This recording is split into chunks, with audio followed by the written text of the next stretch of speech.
Son las 8 de la mañana, 31 minutos, lo prometido es deuda, ya estamos en el tiempo de opinión, ya estamos en la tertulia de este 18 de julio, después de contarles la actualidad, vamos con el tiempo de análisis, con Eduardo García Serrano, amigo, maestro, camarada, ¿qué tal? Buenos días. Buenos días, hoy más que nunca, querido Rafael, buenos días España, y permíteme que dada la fecha en la que nos encontramos, pues yo comienzo la tertulia.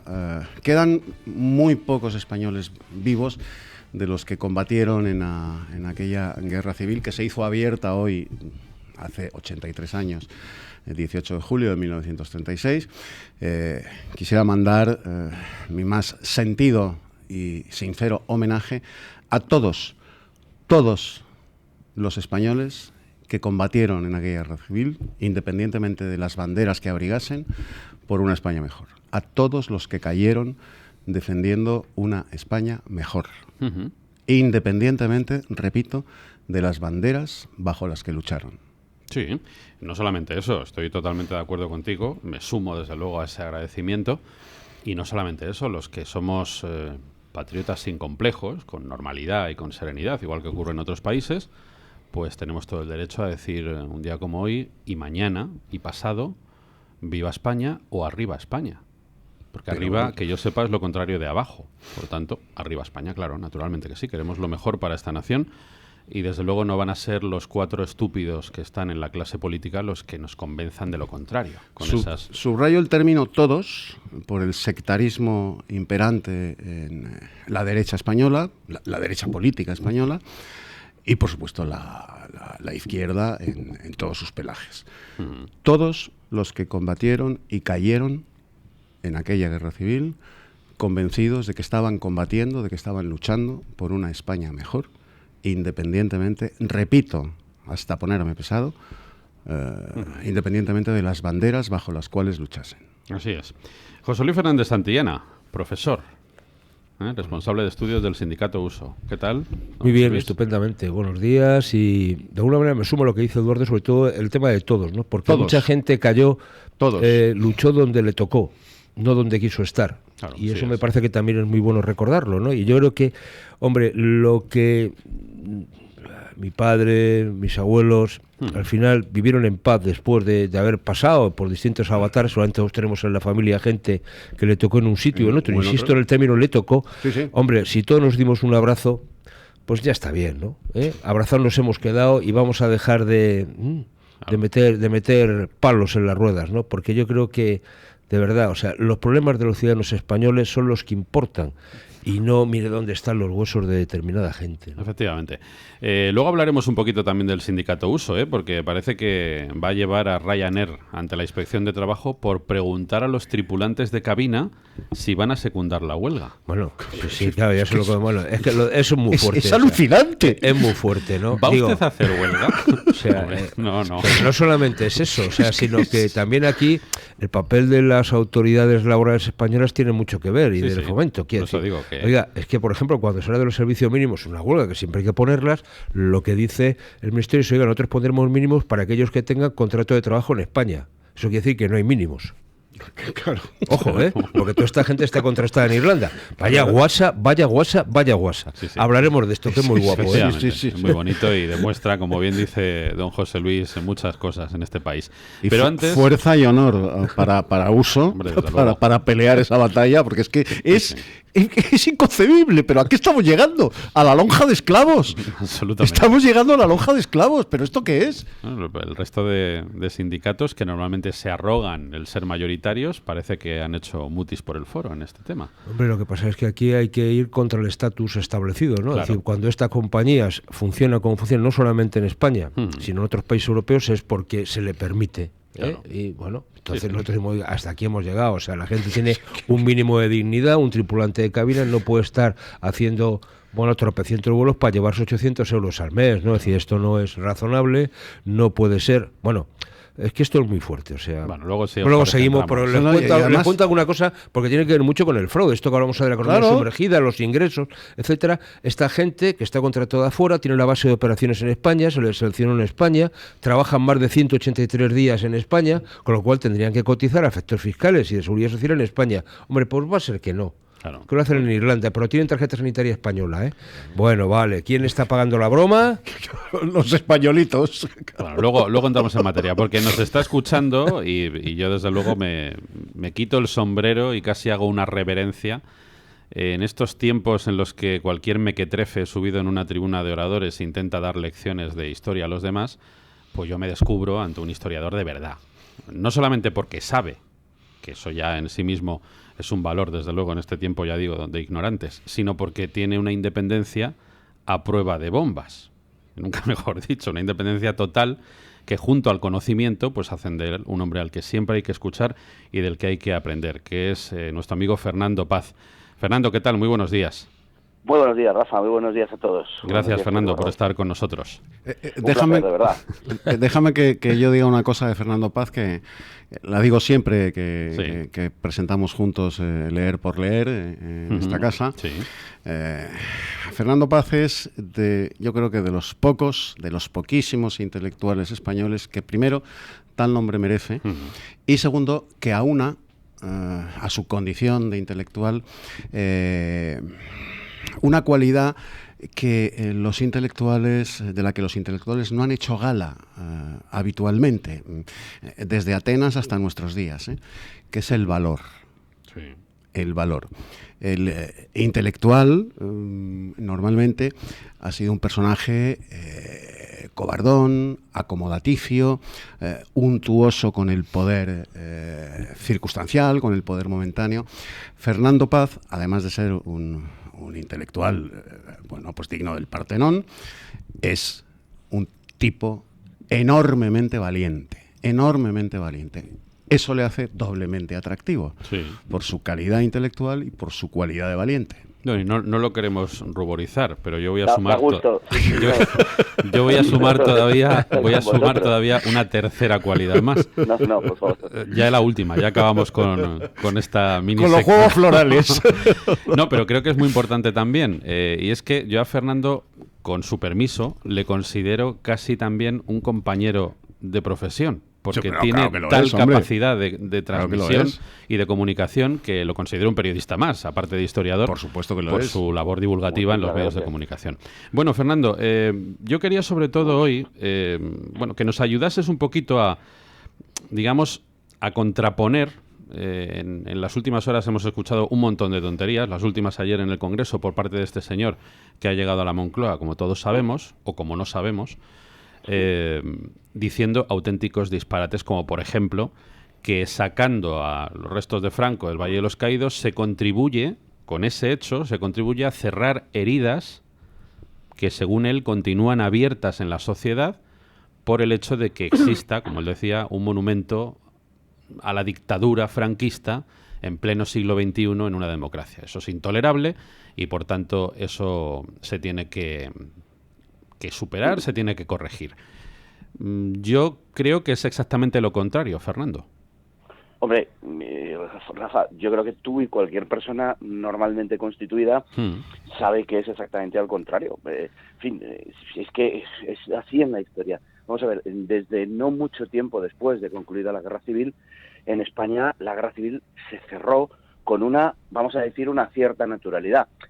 Por supuesto que había episodios que la gente pues no quería recordar y que nadie quería volver a remover porque de uno y otro bando se entendía que todos habían tenido una cierta responsabilidad. Una guerra civil no sucede porque sí, pero indudablemente la responsabilidad no puede salomónicamente distribuirse por igual. Hoy estamos en la fecha del 18 de julio y cuando media España, que además es una media España enormemente timorata, una España amedrentada, una España que había soportado todos los embates, todas las violencias, todos los desafíos de parte de la otra media España, finalmente se decide a la sublevación, pues hombre, digamos que es por algo, ¿no? O sea, cuando esa media España de la derecha, que está enormemente atemorizada y que es cualquier cosa, al menos hasta ese momento, menos dispuesta a echarse al monte cuando esa Media España finalmente lo hace, es porque, como escribió Stanley Payne, el profesor Payne, llegó un momento en que se hizo más peligroso no sublevarse que hacerlo, que sublevarse. Entonces, claro, lógicamente, pues aquello tenía que estallar y estalló. Entonces, bueno, a partir de ahí los españoles, pues en los años finales de los 40, los 50, no digamos ya los 60 y 70, pues se casaron entre sí, pusieron negocios, y hicieron una vida juntos y, bueno, con total normalidad la guerra civil se había superado, pero a una gran velocidad. Si me permites, yo siempre cuento una cosa que me sucedió personalmente a finales de los años 90, cuando estaba comenzando el doctorado. Traté de hacer precisamente mi tesis doctoral sobre un tema de esta época, y lo que a mí se me dijo por parte además de una persona, de un profesor que posteriormente, en fin, tuvo una alta responsabilidad en la Universidad Complutense, me dijo: búsquese usted otro tema porque este francamente ya no interesa. Y era un tema de la guerra civil. Apenas 2-3 años después, pues estalló toda esta historia de la memoria histórica. Es decir, que obviamente aquello se había superado y se había olvidado hacía mucho tiempo. Solo se ha reabierto por conveniencias políticas, conveniencias ideológicas, nada más. Desde luego, lo que pretende el señor Sánchez y lo que pretende Podemos es cualquier cosa menos cerrar heridas. Mira, si me dejas, Fernando, para apoyar esto que está comentando Fernando Paz, hay pondré dos ejemplos de la cúpula y uno de la base, que es el mío propio. El nefasto político que con su ley de memoria histórica reabre esas heridas que llevaban muchísimos años ya cicatrizadas y cerradas, es José Luis Rodríguez Zapatero. Habla de la reconciliación, José Luis Rodríguez Zapatero. Bueno, el matrimonio de José Luis Rodríguez Zapatero es una evidencia de esa reconciliación.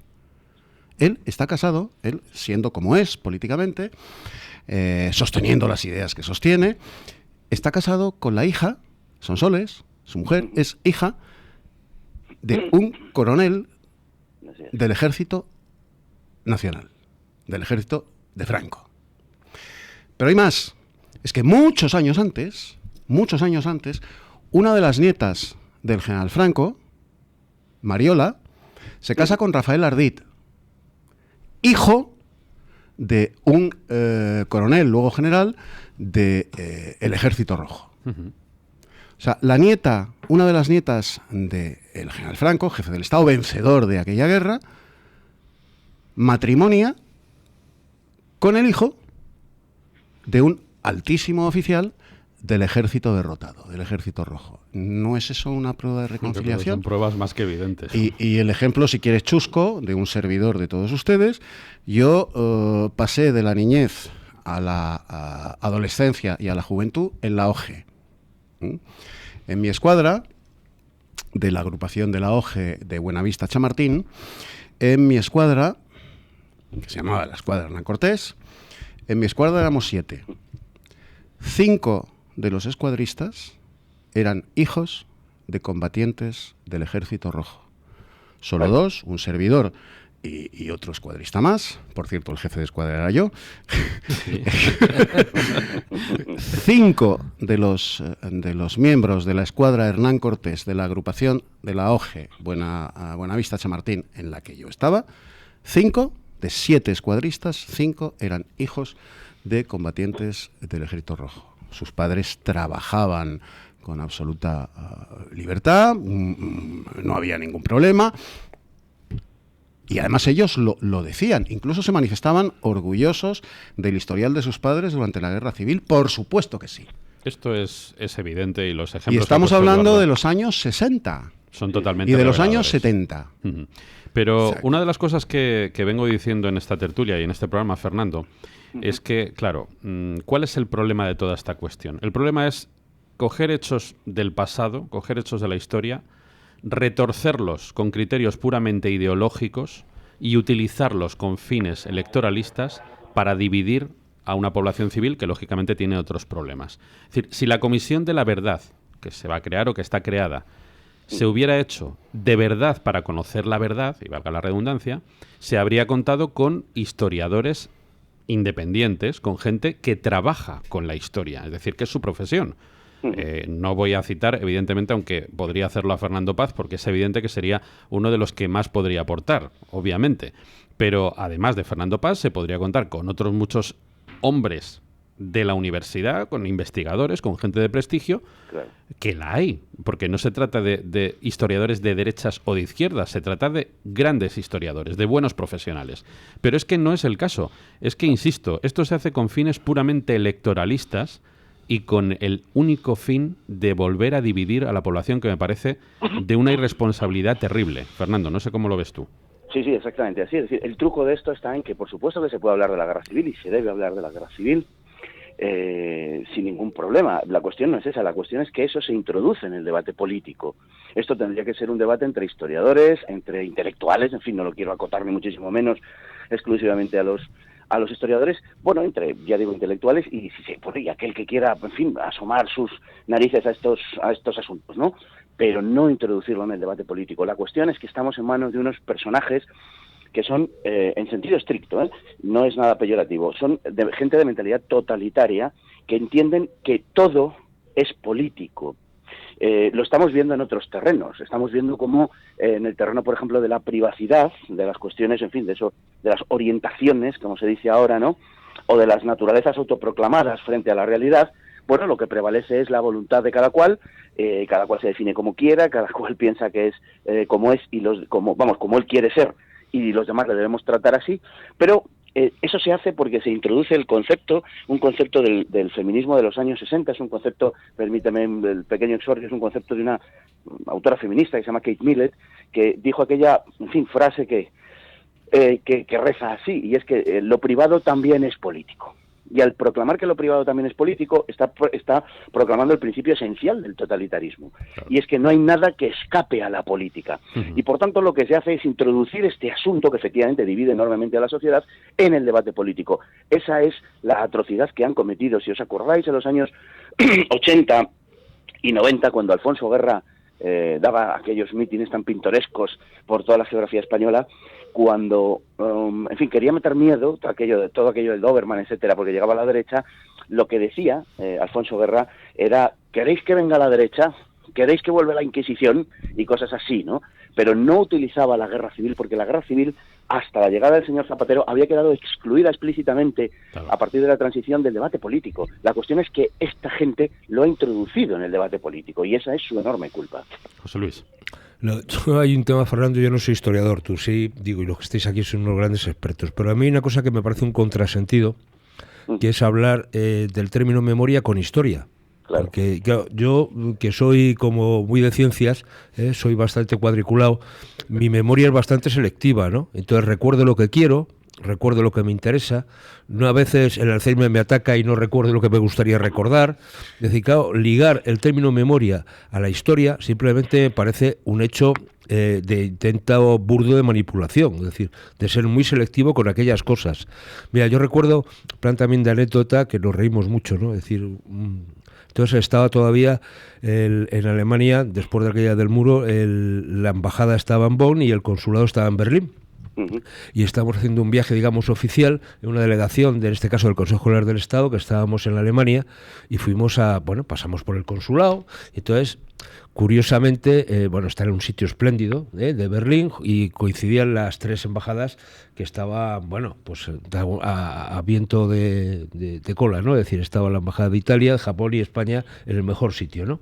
Por algo sería. Bueno, en la fachada del consulado había un escudo, el escudo imperial, ¿no? Es decir, el águila de San Juan, el águila que ahora se dice franquista, etcétera, ¿no? Entonces le preguntamos al cónsul: oye, ¿y esto qué hace aquí? Y entonces dijo: esto es un monumento nacional, aquí esto no se puede tocar. Ya está, punto, digo, quiero decir, un poco de sentido común, un poco de raciocinio, y de verdad, por favor, aquí en el tema de fondo, lo hemos comentado en esta tertulia, no sé si compartirás, lo que se está cuestionando es la legitimidad de la transición del régimen del 78 y, por tanto, la actual figura del jefe del Estado, en el fondo, ¿no? Y a partir de ahí vamos a jugar y vamos a enmerdar para que llegara el tema otra vez de traer a una tercera república, teniendo en cuenta que en este país ni nos ha ido bien, desde luego, con la segunda república, con la primera tampoco, y la monarquía no ha sido tampoco para tirar cohetes, ¿no? Pero bueno, ahora si uno mira de Francia para arriba, de Centro Europa para arriba, dice: oye, hay monarquías, son países democráticos, no pasa nada y no se hunde el mundo, ¿no? Si uno piensa pues en los noruegos, o piensa en los belgas, a lo mejor no sería el más afortunado, ¿no? Pero bueno, hay unos cuantos, Holanda creo que también, ¿no? Es decir, bueno, tú empiezas a citar países europeos y lo de la monarquía no es para... no pasa absolutamente nada, ¿no? Yo creo... Bueno, ellos no quieren... Yo estoy convencido de que ellos no quieren la Tercera República. Quieren la segunda. Claro. Bueno, claro, vale, ok. Quieren repetir la segunda. Sí, efectivamente. Continuidad. Eso es lo que están o dicho pensando. de otro modo, quieren ganar la guerra que perdieron. Sí, además, mira, se ha jugado una final hace 3 días, una final de un mundial, en el estadio Luzhniki en Moscú. A la entrada del estadio hay una estatua de Lenin enorme. Sí. Una estatua de Lenin en el centro de Moscú que nadie ha tirado. Lo digo porque muchas veces en todo este tema de la memoria histórica siempre se hace la comparación, que es una comparación absolutamente absurda. Y es completamente, por todos los puntos de vista, con Alemania, con la Alemania nazi, con la figura de Hitler, que es en definitiva pues tiene que ver con una guerra mundial, o sea, nada que ver en absoluto, ningún paralelismo con lo que sucedió en España por ningún concepto. Si se quiere establecer algún tipo de paralelismo, en todo caso habría que hacerlo con algún país que haya sufrido una transformación interna, no que un régimen haya caído por causa de una guerra y menos de una guerra mundial. Es decir, tendría más paralelismo, si se quiere, por buscar alguno, con la Unión Soviética que con la Alemania nazi. Bueno, en la Unión Soviética hay estatuas de Lenin cada 2 por 3, calles dedicadas, plazas dedicadas, e incluso quedan algunas nada menos que a don José Stalin. O sea que ese complejo talibán que parece poseer irrefrenablemente a la izquierda española no pasa más allá de los Pirineos, nos cuenten lo que nos cuenten. Claro, aquí mismo, al lado de la radio, y esto lo ha contado muy bien Eduardo en muchos programas suyos, continúa habiendo una estatua de Indalecio Prieto y otra de Largo Caballero, y en cambio quitaron la estatua ecuestre del general Franco. Claro, ¿es mejor no reabrir heridas? De acuerdo. Pero si se sacan los temas, entonces lo que habría que contar, insisto, es toda la verdad. Y es muy importante que, en este caso, la opinión pública española conociera quién fue Largo Caballero o quién fue Indalecio Prieto, porque si no, lo que estamos haciendo es eso. El jefe de la motorizada. Claro, por eso digo. O sea, los que asesinan a Calvo Sotelo. Efectivamente, eso es. Entonces, en la medida en que la mayoría de la población, y sobre todo estoy pensando en las nuevas generaciones, y tú eres profesor, tú esto lo verás todos los días, Fernando, no conozcan esa otra parte de la historia que desde la política se pretende ocultar, y esta nueva ley de la memoria histórica es ejemplo de ello, pues, en fin, no es que estemos reabriendo heridas ni cerrando heridas, es que lo que estamos haciendo es una gran campaña de manipulación, que esto tiene efectos luego en la política diaria, obviamente. Obviamente. El objetivo está claro, el objetivo es obtener una hegemonía cultural sobre el conjunto de la sociedad, y lo están realizando por diversos métodos, por diversos medios. Uno de ellos, sin duda ninguna, muy importante, es la historia, es reinterpretar el pasado, hacer del pasado lo que uno quiere que sea. Y naturalmente se adultera de un modo que convierte el pasado en algo irreconocible. O sea, es algo sobre lo que tienen que venir continuamente porque les da una hiperlegitimización. Es decir, ellos pueden volver satanizando el franquismo, satanizando el 18 de julio, la España que vino después. Eso les concede una especie de comodín. Cada vez que tengan que ocuparse de algún asunto, que pierdan, en fin, la influencia ideológica en la sociedad vaya menguando, etcétera, pueden recurrir siempre a Franco, que es el mal absoluto sin mezcla alguna de bien, por eso una especie de mal metafísico, y Franco será siempre pues ese apoyo permanente para seguir manteniendo sobre él la hegemonía cultural que han establecido sobre el conjunto de la sociedad. Hecho posible también, por cierto, por la dimisión de quienes, no voy a decir desde enfrente necesariamente, pero desde otras creencias y desde otras doctrinas, deberían estar liderando esa resistencia contra la imposición del totalitarismo en nuestros días, en nuestra sociedad. Eduardo. Ahora, fíjate si ha tenido éxito esa operación de forraje propagandístico de la izquierda, por supuesto apoyada de una manera cobarde por la derecha, que ha metabolizado toda la propaganda vomitada por la izquierda sobre Franco, el 18 de julio, el régimen posterior, etcétera. La derecha política española la ha asumido y se limita a asentir mansamente cada vez que un individuo de estos, desde el PSOE a Podemos, y ni qué decir tiene los separatistas, tanto de izquierdas como de derechas, pues vomitan sobre la memoria del general Franco, su régimen, su obra, etcétera. Bien, ha tenido tanto éxito que antes apuntaba Fernando la operación de homologación de la figura del general Franco. Esto se lo oyes a los podemitas constantemente, también a los socialistas. Es que, claro, es que usted va por cualquier ciudad alemana y no ve un solo monumento a Hitler, no ve una sola estatua de Hitler. Vamos a ver, esa equiparación, ese apriorismo falso de equiparar al general Franco con Adolfo Hitler es una atrocidad intelectual, es una atrocidad conceptual y es una atrocidad histórica. Es pueril. Y no tiene nada que ver. Nada que ver. Nada más que las coordenadas espaciotemporales. Nada que ver. Y en esas coordenadas espaciotemporales, en las que, por cierto, su amada Unión Soviética fue aliada de Alemania en virtud del pacto de no agresión germano-soviético, conocido como Ribbentrop-Molotov, el pacto Ribbentrop-Molotov.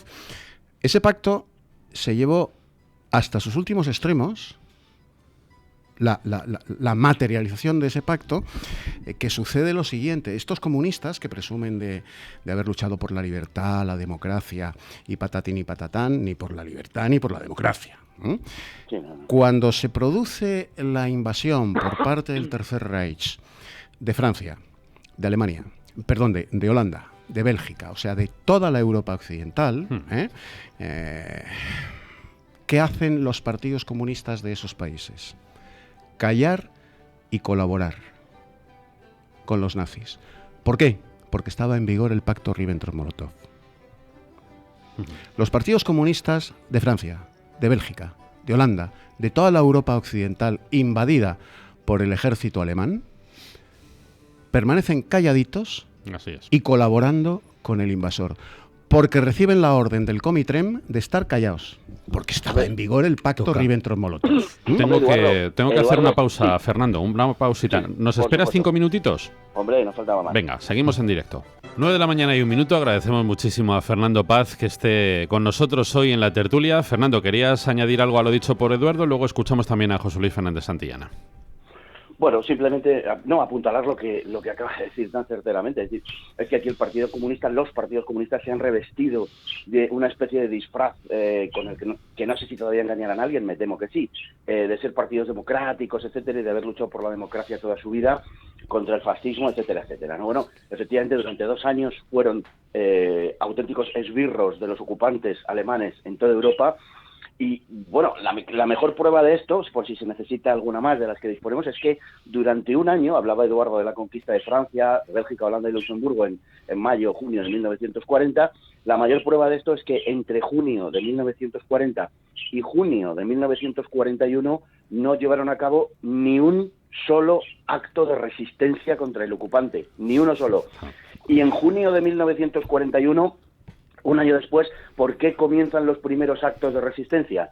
Porque es la fecha en la que Alemania ataca a la Unión Soviética, porque es la fecha de la Operación Barbarroja, porque los partidos comunistas no tienen otra patria más que la Unión Soviética, y eso era una cosa que ellos confesaban paladinamente en aquel tiempo. Hoy nos están vendiendo una versión de la historia que no tiene verdaderamente nada que ver con la realidad histórica.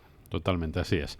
José Luis. Sí, no, yo quiero hacer una reflexión, volviendo un poco al tema de la guerra civil, etcétera. Yo creo que la situación que hay y la utilización política que se está haciendo de esta situación no es tanto el planteamiento de lo que pasó en la guerra civil, que yo creo que todo el mundo entiende a no profundizar en ello, es decir, por si acaso nos salpica y nos toca, sino lo que se está hablando es del franquismo, es decir, de lo que es la etapa de después de la guerra civil, después del 1 de abril, es decir, lo que es los 40 años de alguna manera del régimen de Franco. Y a partir de ahí, las torturas, no torturas, el régimen dictatorial, etcétera, etcétera. Entonces, bueno, ¿qué es lo que no se perdona en este país por parte de algunos? Que Franco muriese en la cama, tranquilamente, y que se enterrase con honores de jefe del Estado, y que fuese Franco quien pactó precisamente con los antifranquistas o los herederos de Franco, políticos, pactasen con los antifranquistas, bueno, el proceso de la transición, que fue ejemplar y que no hay precedente en ningún país europeo. Es que esta es la clave, es decir, que el dictador, el ogro y tal, fuese tranquilamente enterrado con todos los honores de jefe del Estado, con autoridades internacionales presenciando ese hecho, que se condujese una transición democrática y que fuese el propio régimen quien dejase atado y bien atado cómo había que hacer las cosas, incluso habiendo sometido a un referéndum al conjunto de los españoles la ley de sucesión y por tanto la posibilidad de que Juan Carlos heredase, en el término más preciso del término, la jefatura del Estado, y la heredó de manos de Franco, ¿no? Y eso, bueno, fue votado también por todo el conjunto de los ciudadanos españoles. Y bueno, ese tipo de cuestiones son las que se tienen a ignorar y por tanto es lo que no se perdona. Y hemos pasado en España, algunos comentábamos antes en el ratito que estábamos en el micrófono cerrado, decir, bueno, nuestra época joven, decir, hemos corrido delante de los grises, nos ha tocado todo. Es decir, seguramente todos tenemos nuestras vivencias en esta situación. Pero sí que es cierto, bueno, pues uno ya tiene sus añitos, es decir, que pasamos de la dictadura a lo que se acabó llamando la dicta blanda, porque no tenía, y era un país más o menos comparable en la última época de Franco, pues no tenía ningún problema con el resto de los países de nuestro entorno, no tenía ningún tipo de situación. Hombre, y aquí quien estaba en todo caso, el Partido Comunista, y luego estaba aquellos famosos democristianos que originaron el famoso contubernio de Múnich, porque lo que es, al PSOE ni estaban ni se le esperó, ¿no? Claro. Así es. Una de las cosas que yo creo que es más relevante, antes hablaba Fernando Paz de su doctorado y de su tesis doctoral. Y lo mejor de la mía, Fernando, de la historia del periódico El Alcázar, de la que me ocupé durante mi tesis doctoral, fue poder leer a gente de verdadera altura en el periodismo, en la literatura, en el pensamiento, como por ejemplo, entre otros muchos, Rafael García Serrano.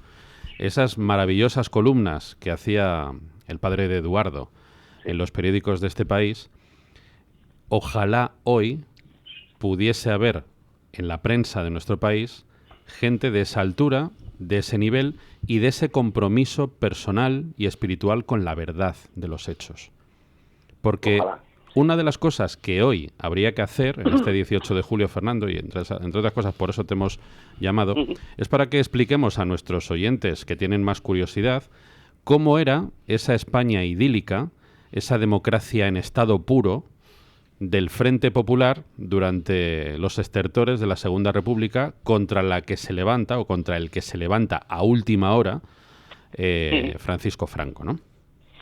Sí, bueno, pues efectivamente, lo primero que hay que decir es que no es una rebelión contra la República, sino contra el gobierno del Frente Popular. Claro. Y de hecho, durante los primeros días, y en algunos casos durará semanas, la autoridad militar que se constituye en los distintos sitios, en distintas latitudes de España, se subleva el grito de ¡Viva España! ¡Viva la República! Y no es ninguna ñagaza, es sencillamente que se sublevan en favor de la República, contra el mal gobierno, esa vieja tradición española de sublevarse contra el mal gobierno, en este caso del Frente Popular.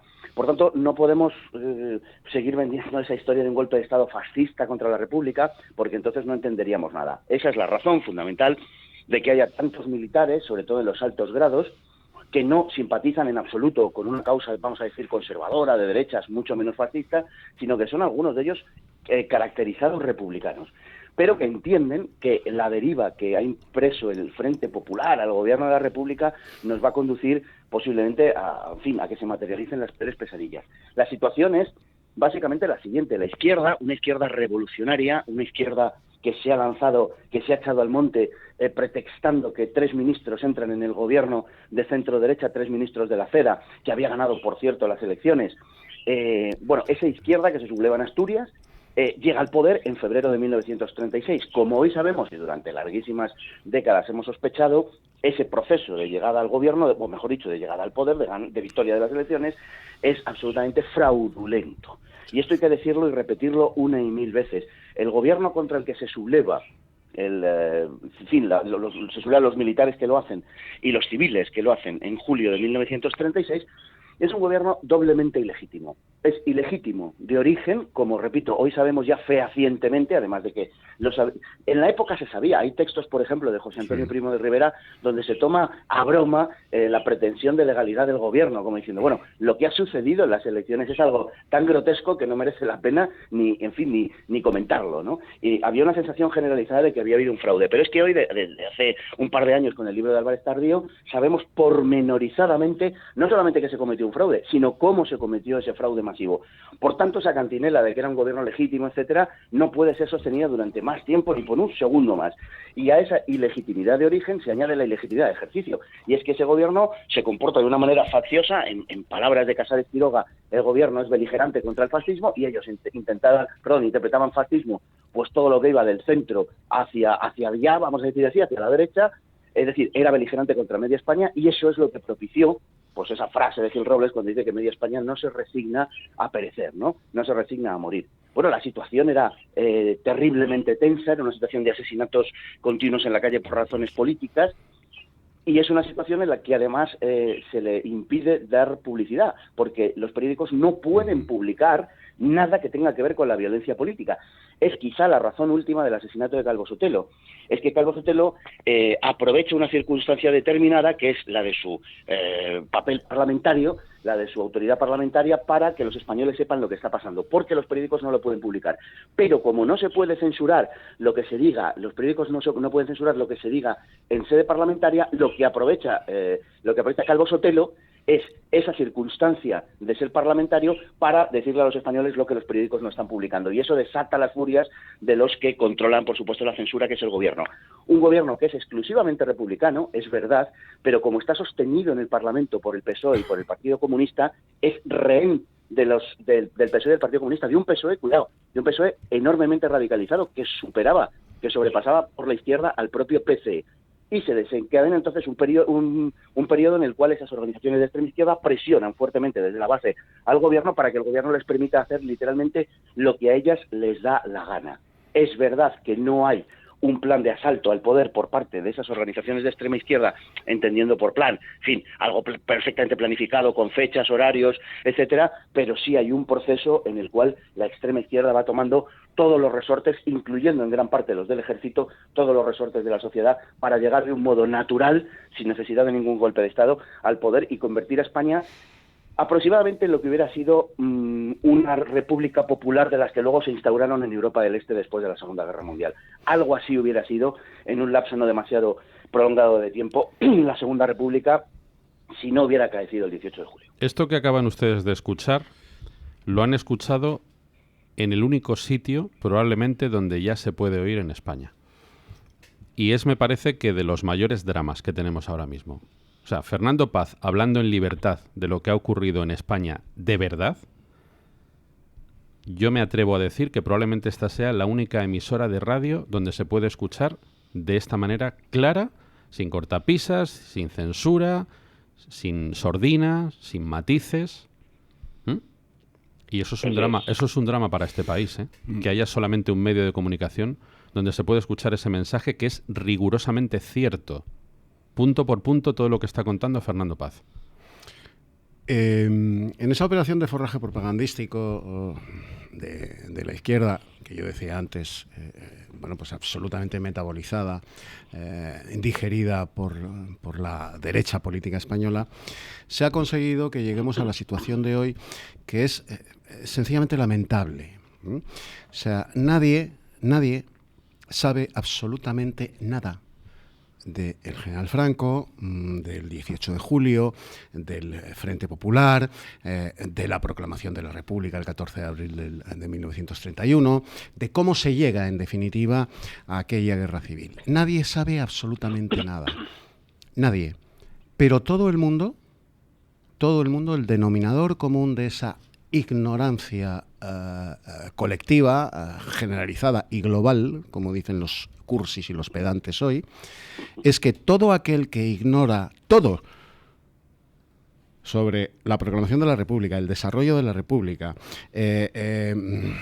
la llegada al poder del Frente Popular, el 18 de julio, etcétera, y los 40 años de régimen del general Franco, todos los que no saben nada de esto, sí tienen una opinión muy bien formada sin conocerlo en absoluto, sobre la figura del general Franco. Y derecho a expresarla. Que era la encarnación del mal.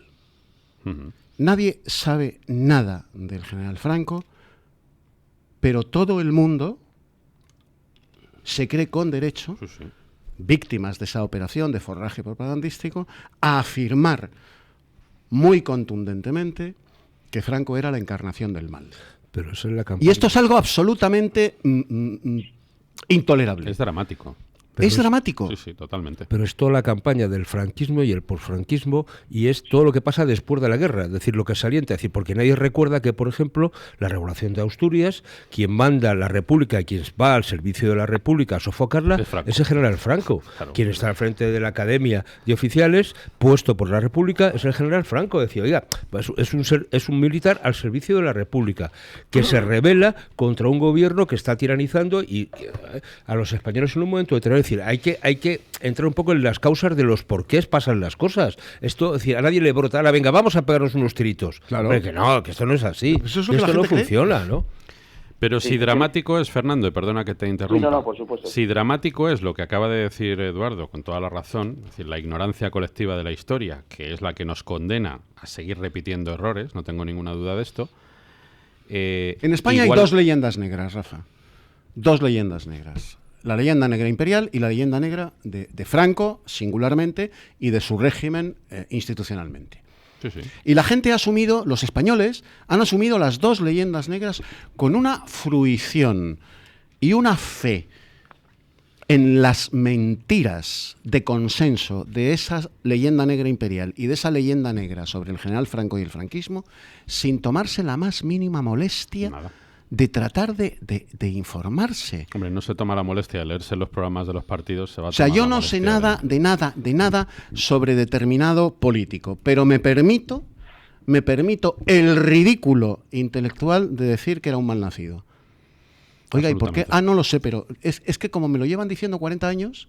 Iba a decir que si dramático es esto, Fernando, me parece igual de dramático el hecho de que con esa ignorancia colectiva que acaba de subrayar Eduardo, a los que sí sabéis, yo no me voy a incluir porque mis conocimientos de estos temas son minúsculos al lado de los que pueda tener Fernando Paz o Eduardo García Serrano, pero los que sí sabéis de verdad podéis ser perseguidos, multados, enjuiciados e incluso hipotéticamente encarcelados por conocer y difundir la verdad.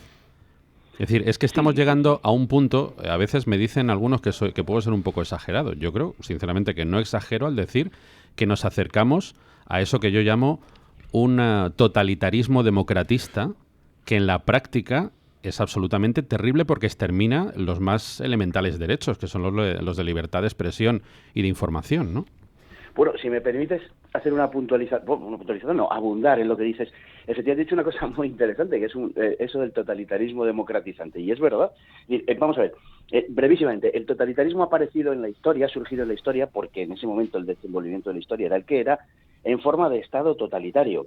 Pero el totalitarismo no es una, digamos, hipertrofia del aparato estatal. Eso ha sucedido en numerosas ocasiones y, sin embargo, no ha dado lugar a un totalitarismo. El totalitarismo no es esa hipertrofia del aparato administrativo burocrático, no.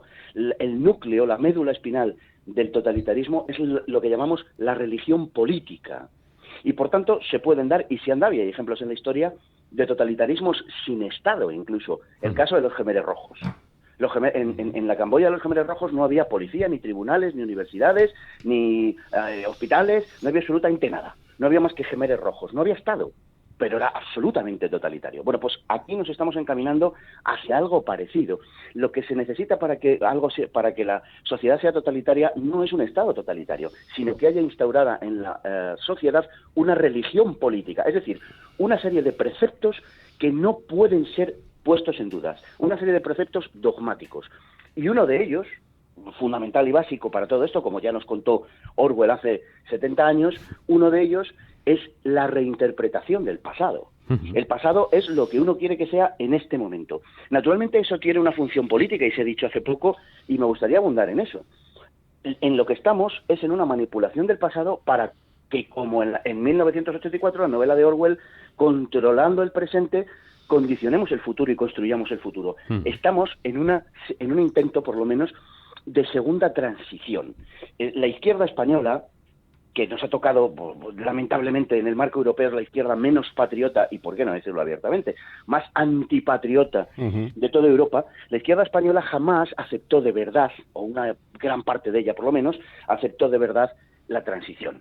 Porque para ellos tiene un pecado original que es la procedencia del 18 de julio, precisamente. la procedencia del régimen de Franco. Si uno sigue, digamos, la línea de continuidad de la legitimidad del régimen político, lógicamente llegamos a esa tremenda cesura del 18 de julio. Ahí es donde está la ruptura. Bueno, pues ellos, echemos la vista atrás y echemos la memoria atrás, cuando el régimen de Franco propuso, porque todavía era el régimen de Franco, aunque estuviera muerto el general, propuso aquella ley de reforma política el 15 de diciembre de 1976, si os acordáis, lo que pedía la izquierda era la abstención, no era el sí a la reforma política. Sí, sí. Lo que temían no era que el franquismo, como ellos proclamaban, no fuera a hacer la reforma política y todo aquello fuera una inmensa mentira y tal. No, su temor no era ese, su temor era que el franquismo sí hiciese la reforma política. Eso es lo que verdaderamente temían. Y ahora en lo que están es en el viejo proyecto que tenían entonces, que era el proyecto de ruptura, acordémonos, frente al proyecto de reforma de la ley a la ley, etcétera, ¿no? Lo que ellos querían era llevar a cabo un proyecto de ruptura. Están en esa segunda transición. Y para hacer esa segunda transición tienen que romper todos los lazos que une al actual sistema con el 18 de julio, con el régimen de Franco, en definitiva, que es su origen y procedencia. Y por eso quieren terminar con este asunto, empezando, cuidado, por esa jefatura del Estado en forma monárquica, que, por cierto, ha avalado con su firma la Ley de Memoria Histórica y de alguna manera se puso la soga al cuello. Bueno, pues es un auténtico lujo escuchar, de verdad, en libertad a Fernando Paz, pero me parece excesivo abusar de su tiempo durante tantos minutos por línea telefónica. Repito, el Grupo Intereconomía es de los pocos lugares ya donde los españoles que quieren conocer la verdad la pueden escuchar, Eduardo. ¿Me vas a permitir, Rafa? Claro. Yo sé que me lo vas a permitir, por supuesto que sí. Que para aquellos españoles, desgraciadamente pocos, que tengan verdadera inquietud intelectual, que tengan curiosidad, que es la madre de la inquietud intelectual, por saber qué pasó, por qué pasó, cómo pasó, de donde todos venimos, que es de aquel 18 de julio de 1936, del que hoy se cumplen 82 años, que lean, sobre todo para no dejarse intoxicar, emponzoñar, envenenar por los mensajes muy bien elaborados. Por cierto, la izquierda lo único que hace bien es la propaganda, en eso son auténticos maestros. No dejarse envenenar por esos mensajes de la izquierda que equiparan a Franco, al general Franco, con Adolfo Hitler, que lean el libro magnífico, sencillamente magnífico, de Fernando Paz. Creo que es el último, Fernando, ¿verdad? Sí. La neutralidad de Franco. Uh-huh. Es un libro sencillamente sobrecogedor, uh-huh, que nos muestra cómo Franco hizo magia, si se me permite la expresión, esto evidentemente es una metáfora, hizo magia durante aquellos años tremendos de la Segunda Guerra Mundial, para mantener a España al margen, institucionalmente, estatalmente, al margen de la Segunda Guerra Mundial. Cómo el general Franco juega a dos barajas con Alemania, con los aliados. Bueno, es de una dimensión política. Claro. O sea, cobra una dimensión política la figura del general Franco. Ya la tenía antes como militar. Como estadista, pero en aquel momento, si ustedes leen La neutralidad de Franco de Fernando Paz, bueno, pues caerán rendidos ante la labor política, diplomática, militar del general Franco para mantener aquella neutralidad en ese conflicto que devastó Europa. Absolutamente. Como todo lo que escribe Fernando, que tiene la característica esa de tener un absoluto rigor histórico y estar escrito maravillosamente bien. ¿Sigues por ahí, Fernando? Sí, es que se me había... Antes de despedirte, modestamente, quiero también recomendar otro librito. Nadie me podrá acusar de sectarismo ni de parcialidad, pero un libro que conoces perfectamente, Fernando, que es El régimen de Franco, de Stanley Payne, un clásico, un absoluto clásico. Yo creo que, desde luego, por información, por datos y por extensión expositiva no será, y creo que hace un retrato magnífico de cómo fue el régimen de Francisco Franco, ¿no? hace un retrato efectivamente magnífico. Para mí es lo mejor en términos globales que se ha escrito, y además me resulta bastante curioso que lo cites en este momento, porque recuerdo una crítica que se hizo, me parece que fue Paul Preston, sobre ese libro. Paul Preston tiene una biografía mamotrética de Franco que en 3/4 partes, y no estoy siendo exagerado, en fin, iba a decir una barbaridad, pero bueno, pueden prescindir de ella perfectamente. Empecé, recuerdo, y lo digo absolutamente en serio, empecé a rellenar hojas con los errores que tenía la biografía de Paul Preston.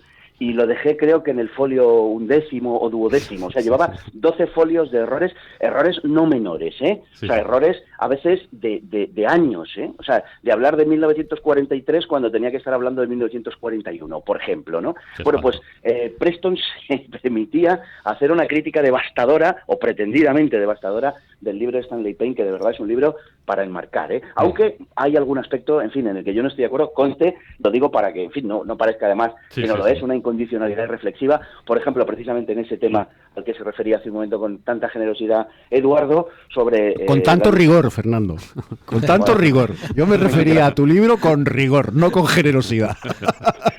Mil gracias, Eduardo, mil gracias, pero doblemente. Pero quiero decir que en ese tema justamente, por ejemplo, no estoy de acuerdo con Stanley Payne, que sigue manteniendo la vieja tesis de que Franco efectivamente intentó entrar en la guerra y, en fin, que hubiera estado dispuesto casi a pagar cualquier precio por obtener Marruecos, lo cual es, en mi opinión, de verdad, después de, en fin, conocerme unos cuantos archivos alemanes, norteamericanos, españoles, etcétera, es un absoluto disparate mantener esa tesis. Pero bueno, con esa salvedad de ese par de años y tal durante la Segunda Guerra Mundial, la verdad es que el libro de Stanley Payne es un libro magnífico para enmarcar.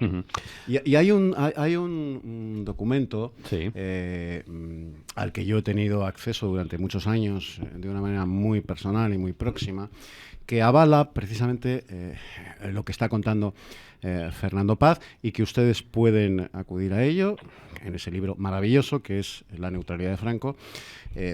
El dueño de esta casa, desde su fundación hasta que Julio Ariza compra la vieja Inter en el año 2009, pues fue don Ramón Serrano Súñer.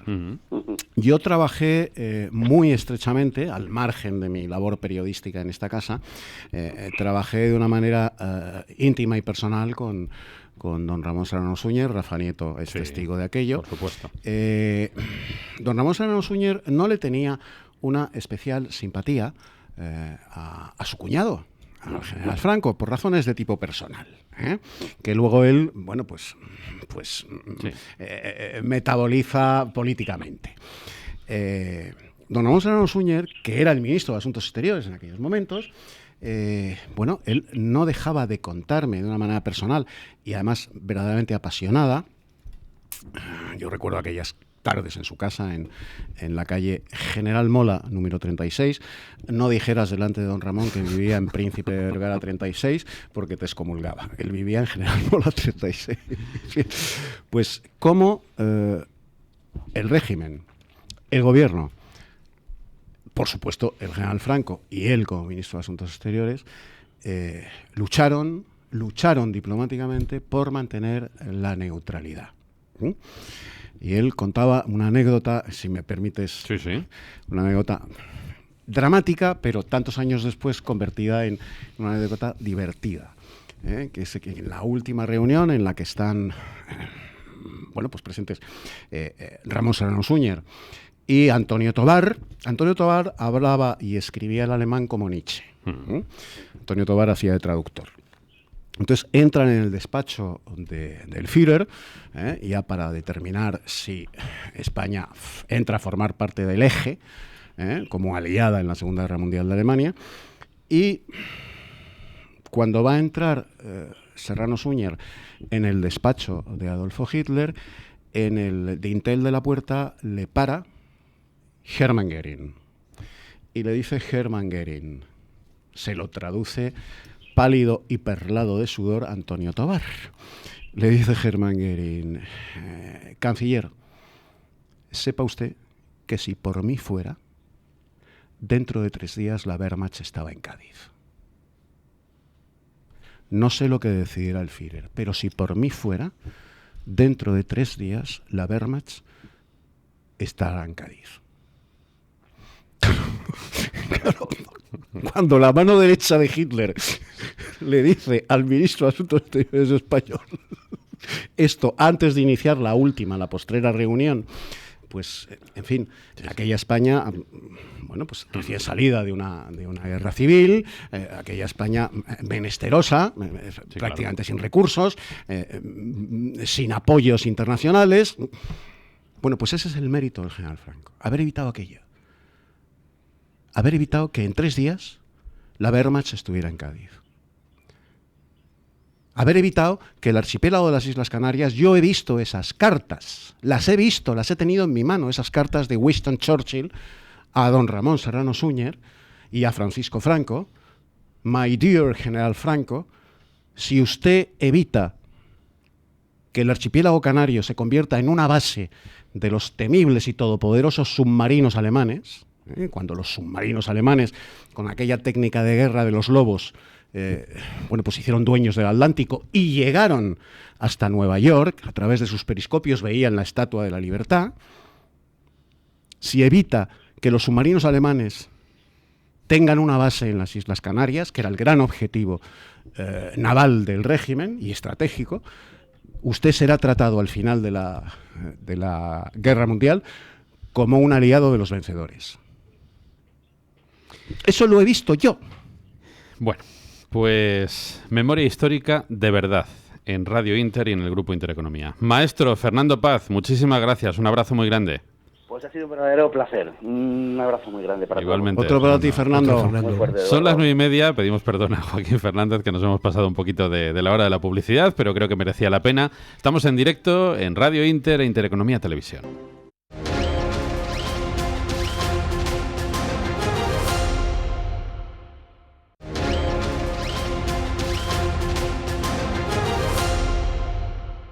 Manolo y Benito. No lo sé. O Pepe Gotera y Otilio chapuzas a domicilio. Pero me he acordado de la Rue 13 del Percebe, porque más o menos es a lo que nos podíamos remitir.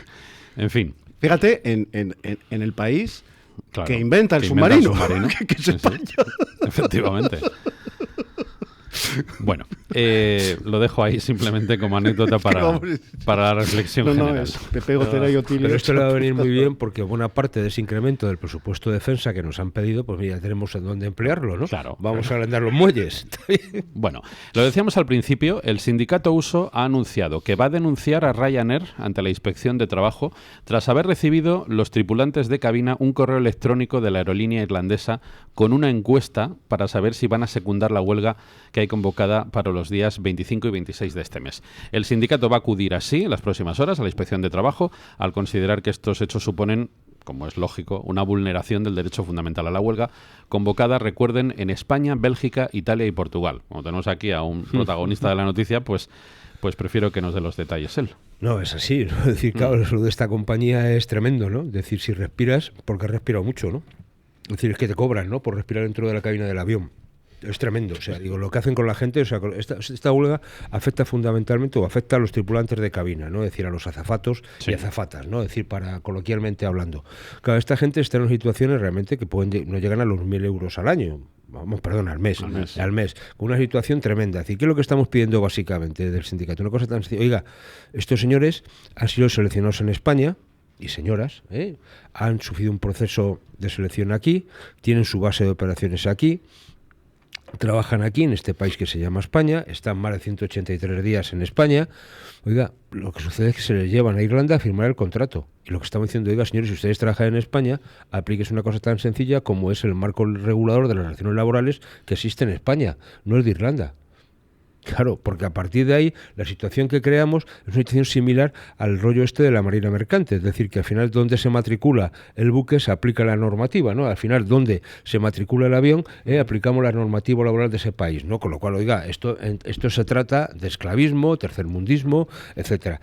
Y esto que si os dais cuenta no es un problema solo que afecte al ámbito nacional, sino que es una huelga que hemos convocado conjuntamente con otros sindicatos en 4 países de la Unión Europea, ¿no? Es decir, porque este señor opera en estos países y opera en este tipo de condiciones que son infrahumanas, ¿no? Es decir, que no se valora el servicio, incluso las presiones que se les somete a esta gente, es decir, si no venden durante el viaje determinados productos se les penaliza, si tienen que hacer un curso de formación que les obliguen a hacer se lo tienen que pagar, es decir, bueno, a la gente una vez que llega al sitio donde han llegado, bueno, pues ahí se quedan hasta espérate que vuelvas, ¿no? Es decir, búscate la vida para dormir. Es decir, bueno, es tremendo la situación. Esto que dicen de que la gente prácticamente va a tener que viajar de pie los aviones de Ryanair, bueno, es que la situación a la que tiene sometido a su personal es tremenda, ¿no? Claro. Nos parece que lo absurdo de este asunto es que el Ministerio de Fomento, a la hora de decir los servicios mínimos de cualquier huelga, dice, oiga, sí, nosotros vamos a fijarlo para los trabajadores españoles, los que tengan contrato en España, que es nuestro marco regulador. Oiga, pues no hay ninguno. Esto quiere decir que como Fomento no va a fijar servicios mínimos, no hay servicios mínimos en esta huelga. Es una cosa guapa, la que se puede plantear por parte. Vamos a ver qué dice la Inspección de Trabajo. Porque claro, si no hay servicios mínimos, lo que le están poniendo es a la gente, le están poniendo en bandeja de plata a la compañía el que despida a todo el mundo, al día siguiente del día de la huelga, Claro. Lo que le están diciendo es, oiga, usted no han asistido a puesto de trabajo, no han verificado el servicio mínimo, pero ¿qué servicio mínimo? Si no están puestos, a partir de ahí, vete a pleitear con la legislación irlandesa, donde el despido es ¡pap! Realmente bastante más sencillo que en la española, ¿no? Le están poniendo, es decir, hombre, aquí hay alguna responsabilidad, las autoridades laborales españolas tienen todo este tema, tanto el Ministerio de Fomento como el Ministerio de Trabajo.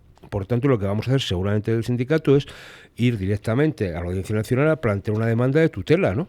Precisamente para cubrir la eventualidad de cualquier represalia que se pueda tomar contra los trabajadores por parte de la compañía en la medida que este tipo de situaciones no se va. Y me parece que también este tema de Europa, que es importante y comentamos de vez en cuando, pues hombre, cada vez se va a dar más este tipo de fenómenos, de procesos de alguna manera de huelgas en distintos países de la Unión porque las compañías operan, ¿no? Y aquí el tema de fondo es queda este señor a los gobiernos, el de Ryanair, para que se le permita hacer estas barbaridades que tiene en distintos países de la Unión, ¿no? Yo he querido comentar esta noticia, primero porque objetivamente creo que es interesante, pero además porque quiero subrayar una vez más en este programa y en esta casa algo de lo que Eduardo en sus programas se viene ocupando desde hace muchos años, que es esa hegemonía que se ha autoimpuesto una parte del sindicalismo, en concreto el socialista y comunista de este país, Comisiones y UGT, los 2 sindicatos mayoritarios, que se arrogan pues esa representatividad exclusiva y casi total de los trabajadores españoles, cuando en asuntos como este y otros muchos que podríamos poner, los que dan la cara son otros sindicatos. Sí, eso, por ejemplo. Digo que este tema es que este tema hay que currar. Este tema no es salir en la foto, ¿no? Hay que currárselo, hay que hablar con la gente, hay que viajar, hay que ponerse de acuerdo con otros sindicatos de otros países. Bueno, nosotros tenemos una gente muy hiperactiva, muy combativa, y muy seria trabajando en todo el ámbito del sector del transporte aéreo. Es decir, tenemos gente, y que ha conseguido, por ejemplo, situaciones, pues como, la compañía Spanair, por ejemplo, pues que hagan a 300 personas fijas, ¿no? Es decir, porque estaban haciendo un abuso de la contratación temporal. Para eso está el sindicato, oiga, para garantizar a la gente sus condiciones de trabajo, y dentro del marco de la absoluta legalidad, ¿no? Es decir, no puede haber compañías, por ejemplo, cosas que hemos conseguido en este ámbito, ¿no? Esa otra compañía también de bajo coste, ¿no? Norwegian, que está funcionando, sí. Y que suena. Nosotros hemos firmado un convenio colectivo con esa compañía para estos tripulantes de cabina con unos incrementos salariales del 12%. Oiga, es que qué malos somos que hemos incumplido los acuerdos que firman UGT, Comisiones, COI y CEPIME, ¿no? Sobre incrementos salariales, porque firmamos un 12%. Estamos encantados de incumplir ese tipo de acuerdos. De ser tan malos, ¿verdad, estamos José Luis? Encantados. Decir, bueno, claro. ¿Por qué? Porque lo que estamos diciendo es que, oiga, no se puede llevar este tipo de situaciones, ¿no? Y cuando tú planteas este tipo de cosas, las llevas a la Inspección de Trabajo, las llevas a la Autoridad Laboral, alguno empieza a ponerse nervioso, porque algunas de estas cosas han sido consentidas o se ha mirado para otro lado, y esto es lo que a nosotros nos preocupa, ¿no? Es decir, este tipo de situaciones, ¿por qué se llega a ellas? Porque alguien mira para otro lado. Exacto. Es decir, ¿cómo es posible? Insisto, en este tema de Ryanair, porque es decir, lo de los 183 días de trabajo aquí implica que tú tienes que cotizar aquí y tienes que pagar al fisco aquí. Oiga, no en Irlanda. ¿Y por qué no se actúa? Si eso se sabe. Claro. Oiga, ¿y qué pasa? Es decir, una parte de la cotización la hacen aquí mínima y van con su tarjeta sanitaria, es decir, que la estamos pagando todos, pero sin embargo la pasta la dejan en Irlanda. ¿Pero esto cómo es? Y luego una temporada ya cuando ya está próximo la jubilación, se vienen para acá y empiezan a cotizar aquí para tener, porque la pensión en España es bastante más alta que la que le queda en Irlanda. Hombre, ¿pero esto cómo es? Y se mira para otro lado. Es que nadie del gobierno sabe esto.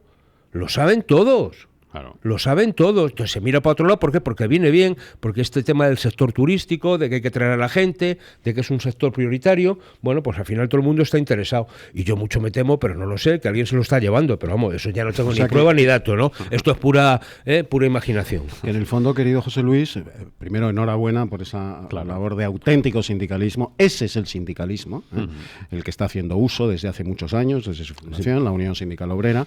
En definitiva, querido José Luis, resulta que nos encontramos con que los gobiernos de España, porque esto no es de este gobierno, del PP, del PSOE, del anterior y del anterior, pues consienten una situación esclavista o semi-esclavista de trabajadores españoles con una compañía extranjera, porque si les apretamos las tuercas a esa compañía para que dignifiquen los contratos y el estatus laboral de estos españoles que trabajan en esa compañía, pues lo mismo tenemos un problema, y como el sector turístico para España es tan importante, pues vamos a dejar que haya esclavos o semi-esclavos. Pero vamos, fijaros, más allá de este dato, pasaba con otra compañía, no vamos a entrar, pero por ejemplo que se contrataban personas latinoamericanas para tripulantes de cabina, sin permiso de residencia ni de trabajo en España, entraban por Barajas, porque vienen con su uniforme puesto, entraban,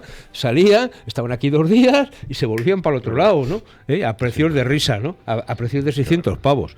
Eso se llama tráfico de personas. Tráfico de seres humanos. Es increíble. Es así, ¿no? Pues enhorabuena para Uso. Vamos a hacer una pequeña pausa, 9:47, y entramos ya en la recta final de la tertulia de hoy. Son las 9:50 minutos. Bueno, de todas las melonadas que dijo ayer Pedro Sánchez en el Congreso de los Diputados, yo les voy a poner solamente una, que no es ni la más importante ni la más trascendente, pero sí que es una pequeña foto de lo que es él y de lo que representa su gobierno, este gobierno que nos ha deparado el destino, espero que para expiar nuestras culpas y pecados. Este es Pedro Sánchez ayer exponiendo su proyecto de gobierno, lo que tendría que haber hecho hace algunas semanas, lo hizo ayer delante del resto de diputados. Este es el gobierno socialista de Pedro Sánchez. Que quede claro, señorías, si dice no, es que no, y si no dice que sí, es que no.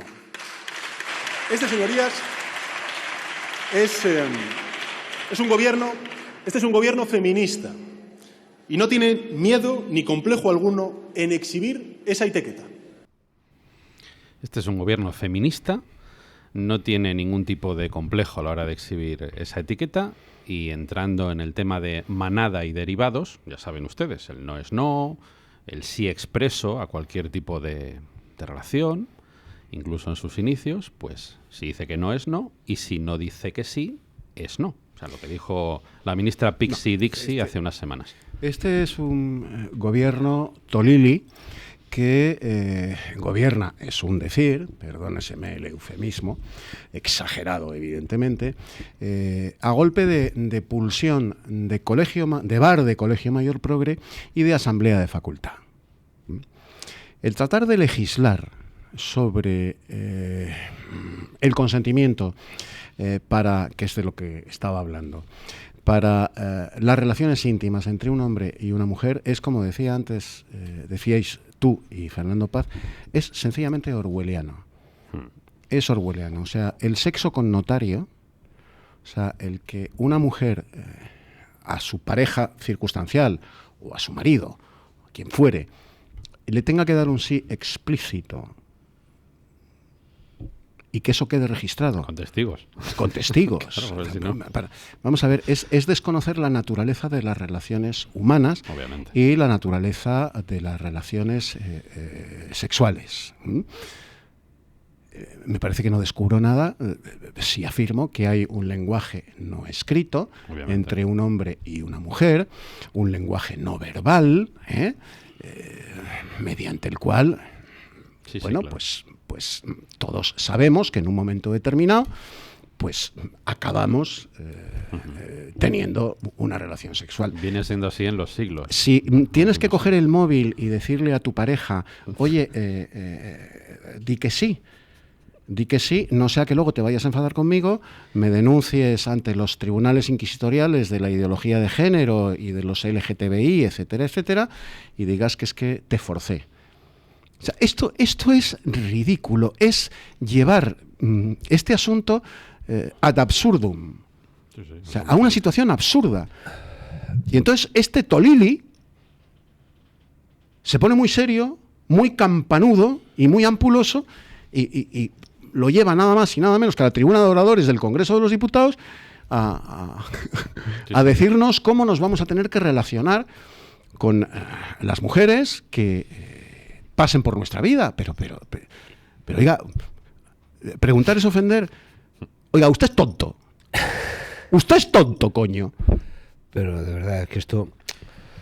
Es que vamos a ver, es decir, esto, sí, los bolivianos no, pero tú no puedes decir, bueno, a ver, ¿me das permiso? O sea, el sí es para el lunes, miércoles o viernes, sábado o sabadete, esto como es decir, ¿dónde está la gracia? Digo, vamos, del marco de las relaciones interpersonales, de esa cierta sorpresa, de esa cierta complicidad que se puede dar en un momento determinado en una pareja. Oiga, y de la seducción. Claro, vamos a ver, pero ¿qué tiene de malo la seducción pero aún así, de un hombre hacia una mujer? Pero fíjate, incluso con ese sí que tú decías grabado explícito, mañana puede decir que le has forzado a decir que sí, porque le has puesto un cuchillo en el bajo vientre y entonces le has dicho, oye, di que sí, entonces tienes un sí. Vamos a ver, o sea, este tipo de historias pasa igual que en el marco de las relaciones laborales, salvando las distancias, al final es un tema de prueba y por tanto, oiga, o las cosas están claras y ya está, y por tanto los jueces pueden entrar. Si dejamos este tipo de situaciones, al final es una palabra contra otra, con lo cual vamos a entrar en la indefinición y vamos a ver situaciones todavía mucho más kafkianas que la que hemos visto. Es decir, con esto me parece que los de la manada son impresentables, está clarísimo, es una barbaridad y tal y cual. Pero oiga, a partir de ahí, llegar a este tipo de esperpento, simplemente, oiga, es cargarse la gracia, ¿no? Es decir, de verdad, es que esto no salió a ligar un día, ¿o cómo es eso? Pues es lo que decíamos al principio con el tema de la memoria histórica, es llevar la política a todo. O sea, es meter el gobierno. Pero es la mala política. Y las instituciones es la mala política. Es que esa no es política con mayúsculas. Pero eso es política de hoy, José Luis. Pero eso no es política. Eso en el fondo es una manipulación. Claro. O sea, en el fondo de todo este tema, y se le escapó el otro día a una de las ministras, es formar las mentes de la gente. Esto es lo que les interesa. Claro. Por eso vuelven otra vez con el rollo de la educación en valores cívicos y no sé qué. Lo único que les importa es tener el borreguismo ilustrado, tener gente dócil, gente aborregada, gente que haga seguidismo de sus ideas, gente que no reaccione, gente que no tenga espíritu crítico. Eso es lo que quieren montar. Y eso es tremendo. Cuando voy a decir el tonto... Bueno, no, Pedro Sánchez. Este rollo de que el fracaso escolar es una gilipollez porque con 12 años no se fracasa, que no es un problema de 12 años, es como tienen 16 son unos inútiles. Claro. Y el problema es, como yo he escuchado a un portavoz del Partido Socialista cuando estaba en estos temas de educación, y hombre, suspende mucha gente. ¿Qué pasa porque aprobemos a alguien? Pues porque están haciendo un fracaso social, estás dando un título a la gente que no sabe ejercer, estás condenando a la gente a la ignorancia, que es el peor de los fracasos. Hombre, sea usted un poco serio, ¿no? Entonces no haga demagogia con los 12 años, porque el problema no son los 12, son los 16. Nos hemos quedado sin tiempo, podríamos estar... hasta el infinito y mucho más. Pero yo creo que calentamos a estas horas. Nuestros oyentes y espectadores habrán disfrutado un día más de una tertulia políticamente incorrecta y que nos dure mucho tiempo, Eduardo. E históricamente veraz. Absolutamente. Por supuesto. Con uno de los grandes, como es Fernando Paz, con Eduardo y con José Luis. Muchísimas gracias a los dos por estar aquí. Gracias a ti. Son las 9:57, escuchamos las noticias de las 10 en punto, luego seguimos en directo en Buenos Días España. Son las 10 de la mañana, las 9 en Canarias. Muy buenos días. La Audiencia de Navarra ha desestimado el recurso interpuesto por la Fiscalía y las acusaciones contra la libertad provisional acordada hace un mes para los 5 miembros de la manada, recuerden, condenados a 9 años de prisión por abusos sexuales en los Sanfermines de 2016. Mientras, y en lo político, esta mañana hemos conocido que, según el Independiente, desde las estructuras regionales del Partido Popular en Galicia, se ha trasladado un mensaje de apoyo a la candidatura de primarias de Pablo Casado frente a la de Soraya Sáenz de Santamaría para la votación de este fin de semana. Esta mañana, en Telecinco, el propio Casado ha insistido en que su candidatura es la de unidad del partido. La integración tiene que ser real, no tiene que ser solo una propuesta, un brindis al sol. Y yo he demostrado que la integración es posible en mi candidatura porque ya estamos 5 de los candidatos trabajando conjuntamente. Y lo hemos hecho además en una hora, nada más abrir las urnas, porque pensábamos que igual que los inscritos decidieron seleccionar a 2 personas para que luego los compromisarios la eligieran, esas son las normas, aún así teníamos que decir que en este proyecto cabe todo el mundo. De hecho, yo le dije ayer a Soraya Sáenz de Santamaría que ella también cabe. Mientras, la propia Sáenz de Santamaría ha vuelto a ofrecer a Pablo Casado en el mismo medio una lista conjunta. La que fuera vicepresidenta está convencida de que si insisten en ir solos, los que perdieron contra ella en la primera vuelta estarán perjudicando al discurso de unidad del Partido Popular. A mí me parece que se junten los que no han ganado el voto de la militancia contra algo, pues no me parece positivo. Pero, dicho lo cual, yo no voy a criticar a ningún compañero del partido. Yo tengo una campaña a favor, yo quiero explicar lo que quiero hacer. Y además, haciéndola, me han votado los afiliados, por tanto, voy a seguir haciendo lo que parece que ellos creen que es la manera de hacer las cosas. Miramos también a la economía. Aquí, en los micrófonos de Capital, el economista jefe de análisis macroeconómico de BBVA Research, Rafael Domènech, ha explicado cómo, en su opinión, debe aprovechar el Gobierno el margen extra en el cumplimiento de las metas de déficit. La aprobación de los presupuestos generales del Estado y el retraso de los objetivos de estabilidad presupuestaria tiene un carácter expansivo a corto plazo, nos da un poquito más de crecimiento, pero no hay menús gratis. Esto no nos sale gratis.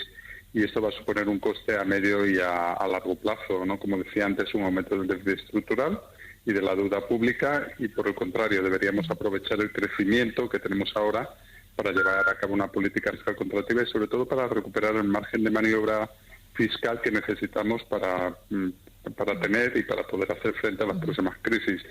Y un apunte del exterior sobre la guerra comercial desatada por Donald Trump. Un portavoz del Ministerio de Exteriores chino ha asegurado que esa guerra comercial va a ser, palabras literales, el mayor asesino de la economía global. También ha acusado a Estados Unidos de estar fabricando toda clase de excusas comerciales. Ha puesto como ejemplo la de la seguridad nacional para justificar unas medidas que en puridad son absolutamente injustificables si se cumplen y se observan las normas del comercio internacional. La información de los mercados en tiempo real. La cuenta 123 del Santander le ofrece este espacio.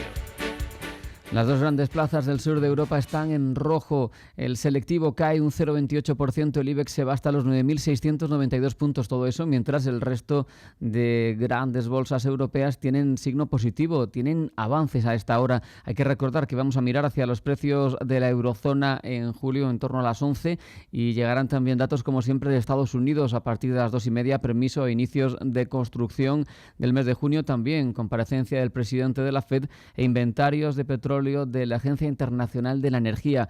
En el tiempo real, como decimos, recortes del 0,27% para el selectivo hasta 9.693 puntos. Avanza un 0,52%. El CAC parisino se coloca en 5.450 puntos. Sube la que más, el DAX alemán, hasta los 12.761 puntos. Avanza un 0,79%. Arriba un 0,55 el Eurostock para colocarse en 3.476 puntos. Y mientras el FTSE en la City londinense gana un 0,44, se va a los 7.659 puntos.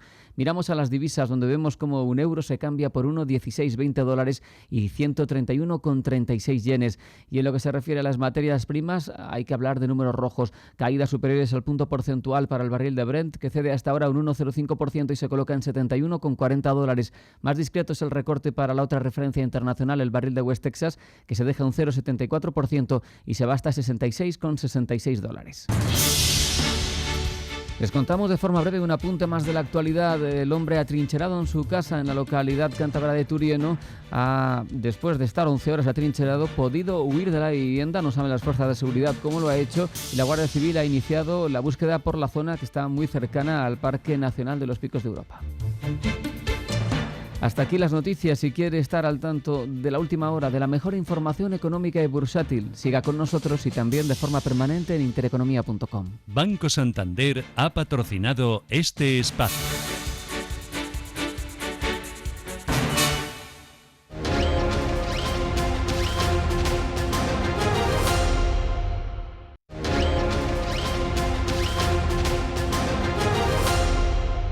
Yo, Albert, a la hora de la merienda, preparar un batido de melón con hierbabuena. Delicioso, además, porque lo he tomado y para merendar, y con el calor que estaba haciendo ayer, que alcanzamos temperaturas altísimas, ¿verdad? Era lo más refrescante que podía encontrar uno. Sí. Un melón fresquito, ¿verdad? Se bate. En realidad no hace falta nada más. No hay que ponerle ni edulcorante ni nada porque el melón ya es lo bastante dulce.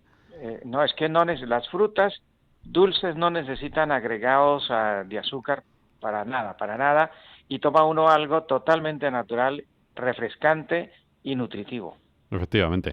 Y luego ese toque de la hierbabuena, que es tan aromática y tan refrescante también, es maravilloso, ¿verdad? Es que la hierbabuena le da un toque de aroma y sobre todo de refresco. O sea, el organismo, el sistema térmico inmediatamente hace un cambio, da un pequeño cambio, pero lo da. La hierbabuena tiene esa virtud y con la fruta pues esa es la bebida más refrescante que uno puede tomar en esta época de calores. Uh-huh. Bueno, Albert, ya sabes que algunos, entre ellos creo que estás tú, somos muy paneros, ¿eh? Sí. Creemos que el pan es un alimento al que no se debe renunciar, a pesar de la mala fama que ha cobrado en los últimos años, pero un pan de calidad es un alimento, yo diría que incluso necesario para el organismo. Sí, el pan ha tenido mala fama, cogido mala fama porque estamos haciendo un pan de pésima calidad, un pan rico en almidones, un pan que lo que hacía era engordar a la gente y con muchos conservantes. Es que lo más terrible que tiene el pan industrial es la cantidad de conservantes, hasta 94 conservantes les hemos contado a este pan, o sea que eso es un verdadero veneno. Totalmente. Pero se está haciendo se están haciendo estos panes artesanales que lo encontramos a lo ancho y largo de España, esas panaderías de estas personas que están empezando a hacer empresa con unos panes maravillosos de levadura de madre, gente como el panadero que tenemos oyente allí en Murcia, claro, que hace un pan con la harina que muele todavía como en la usanza antigua, con aceite de olivas de extra virgen, o sea, un pan de unas garantías y fíjate que lo hacen en pueblos, pero aquí en Madrid ya hemos encontrado muchísimas panaderías nuevas, inclusive algunas panaderías ya que llevan muchos años se han reciclado y están ofreciendo una calidad de panes que el rescate del pan lo estamos volviendo a hacer, Rafael. Qué bien. Te voy a proponer así, en antena, delante de nuestros oyentes, que hagamos un programa especial para hablar en profundidad del pan de calidad, porque además tenemos aquí, muy cerquita de la emisora, unos amigos a los que ya conocemos, que traen todos los días su pan desde la provincia de Ávila. Sí, un pan, todos los panes que tienen hasta 15, 20 tipos distintos de pan, todos están hechos con masa madre. Albert.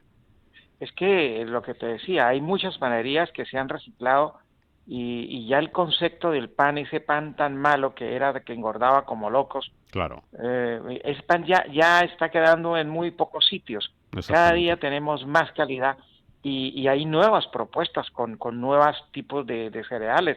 Fíjate que antes se encontraba el pan simplemente de trigo, ahora tú encuentras pan de trigo por ejemplo de Camú, que es un trigo excelente. Luego el de espelta, que es otro, inclusive la gente que no toma gluten ya tiene el trigo de sarraceno, claro, el pan de trigo de sarraceno, sin gluten, que es sin gluten, y un pan delicioso. Yo no sé si has tomado este pan sin gluten. No, la verdad que no. Es delicioso y uno piensa que es un pan con diferente sabor. No, el sabor de este pan hecho con este trigo es una verdadera maravilla. Y bueno, ahora hay panes de quinoa, hay panes de casi todos los cereales. Casi todos los cereales, o sea que es que la verdad que comer pan, hay que volver a comer pan, como digo yo, lo que pasa es que hay que buscar lo que sea de calidad. Efectivamente.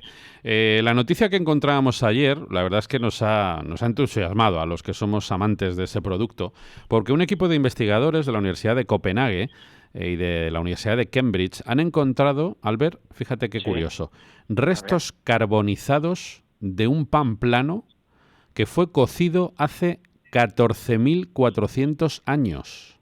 Pues está jovencito ese pan, fíjate. 14.400 años en un yacimiento arqueológico en el noreste de Jordania.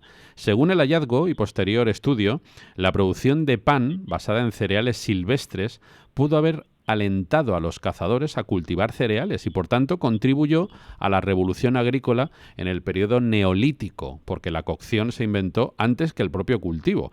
Los restos fueron localizados en un sitio frecuentado por cazadores y recolectores, ubicado en el llamado Desierto Negro. Los resultados de la investigación proporcionan la evidencia empírica más temprana de la producción de pan, que caracteriza las prácticas alimenticias de hace, como digo, 14.000 años. El análisis de 24 restos demuestra que los humanos usaban los antepasados silvestres de los cereales domesticados, como la cebada, la escanda o la avena. Los molían, tamizaban y amasaban antes de cocinarlos y son muy similares a los encontrados en varios yacimientos neolíticos y romanos de Europa y de Turquía. A mí me ha impresionado esta noticia, 14.400 años, Albert. 14.400 años. Pero mire, yo tengo una experiencia que yo poco hablo de ella, pero en la medida que vamos contando cosas, vamos hablando de esto. Cuando yo estuve trabajando en la Amazonía recolectando las frutas del Amazonas, que nos quedan por lo menos unas 1.000 especies y unas 5.000 variedades para clasificar, yo me encontré con sorpresas tan increíbles como una tribu de indígenas que nunca se había visto. Uh-huh. Sí, no se conocía, no la tenían clasificada, ni se sabía que existía. Y lo más curioso es que eran nómadas, o sea, igual, cazadores y recolectores, uh-huh, como lo que menciona el informe del hallazgo de este pan con 14.400 años.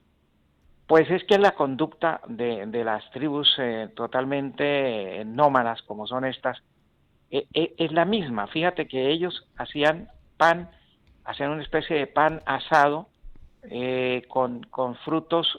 En la Amazonía hay unos tubérculos que aparte de la yuca, de la mandioca, hay unos tubérculos y hay unos cereales que justamente la quinoa es nativa de allí, la misma chía, el maíz, y ellos hacían su pan. Y lo más curioso es que esta gente son nómadas, o sea, tienen las casas, las hacen debajo de los árboles, y aunque haya satélites, no han pillado a esta gente.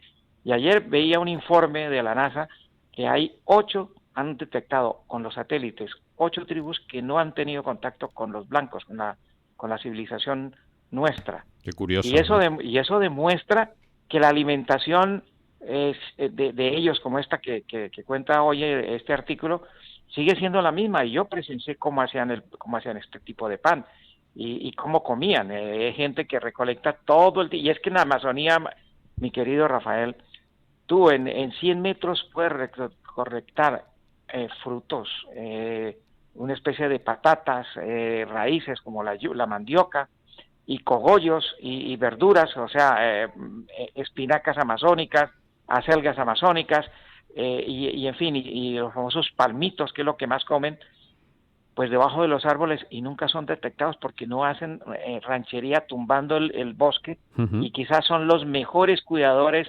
el único regulador que nos queda todavía, como es la Amazonía y algunas otras selvas. Y fíjate que esto nos da para hablar y contar cómo el hombre sigue siendo tradicional y cómo estas costumbres siguen siendo hasta aquí, uh-huh, nuestras. Y acuérdate que cuando no había, o no era fácil tener horno, porque eran los hornos de piedra, las mamás nuestras tatarabuelas, pues nos hacían pan asado, no era horneado, era asado y era pan. Claro, efectivamente.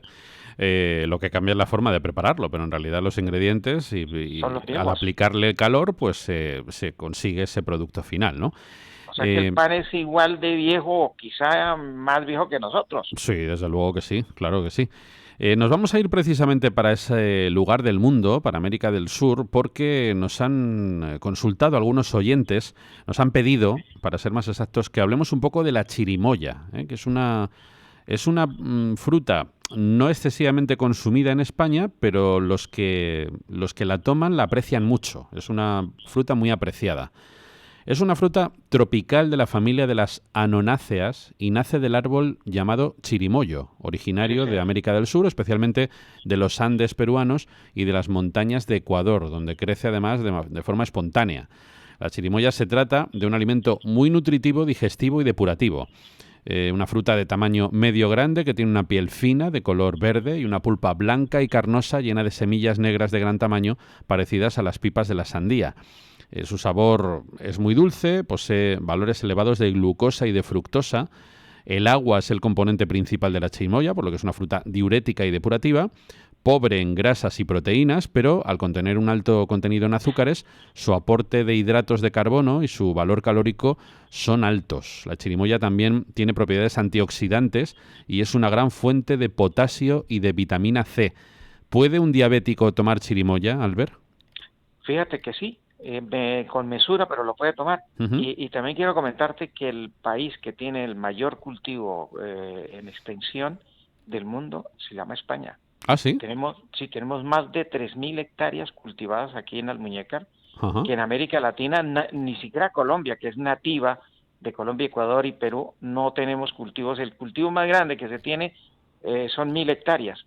Caramba. En cambio, España tiene 3.500 hectáreas de chirimoya y somos los que le damos a comer y a saborear chirimoya a toda Europa, porque la chirimoya cuando se cultiva y cuando se cosecha aquí en España va a dar hasta Rusia, fíjate, hasta los confines del Polo Norte va a dar la chirimoya española. Y es una de las mejores chirimoyas porque se ha cuidado, se ha mimado, el Consejo Regulador que hay allí en Almuñécar es muy cuidadoso.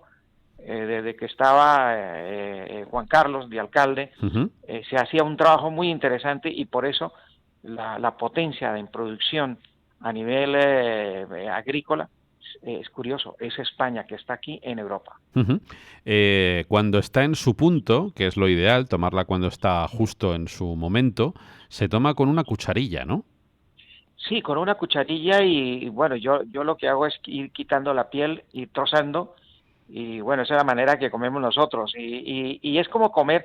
Fíjate que esta fruta, hay otra fruta que es con la que se le ha descubierto los famosos sustancias de cáncer, como es la graviola o guanábana. Sí. Es de la misma familia. Y hay una especie que da origen a la especie que son los anones, que es una chirimoya más carnosa y más grande que crece en la Amazonía, sobre todo en Piedemonte de Amazonía.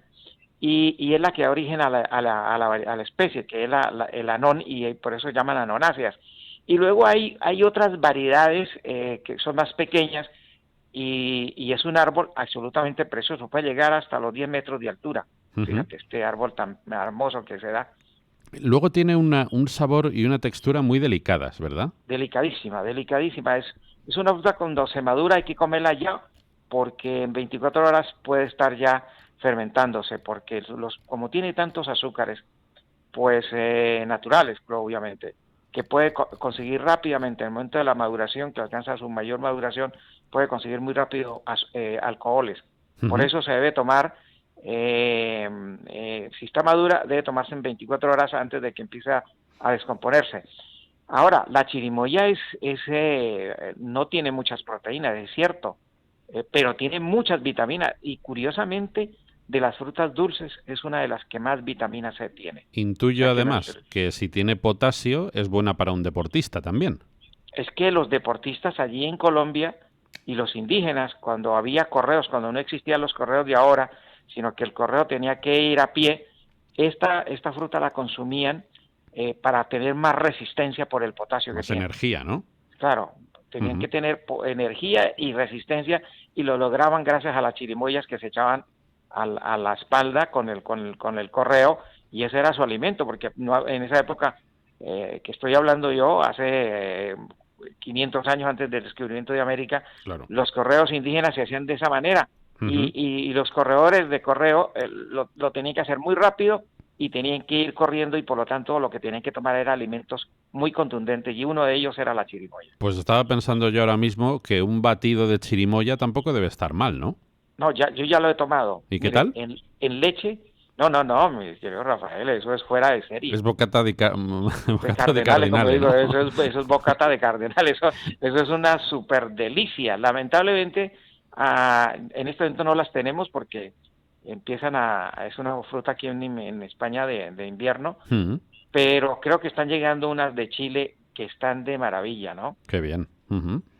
Bueno, pues ya lo saben, hay que darle a la chirimoya, que además nos acaba de aclarar Albert que incluso aquellos que tienen la glucosa un poco subida la pueden tomar con moderación, pero la pueden tomar, ¿verdad? Exactamente, no tiene ningún problema a pesar de los azúcares. Hay otras frutas que tienen más azúcares, por ejemplo, para no irnos tan lejos, la misma pera tiene un poquito más de azúcar que la chirimoya, y la ciruela tiene también un poquito más, pero es que no hay que tenerle miedo a los dulces o al azúcar de las frutas. Al que hay que tenerle miedo es a los azúcares refinados, que eso sí definitivamente son brutales. Bueno, pues vamos a hacer, si te parece, Albert, una pequeña pausa. Son las 10:27 y a la vuelta vamos con el plato del día. ¿Te parece? Me parece estupendo. Buenos días, España.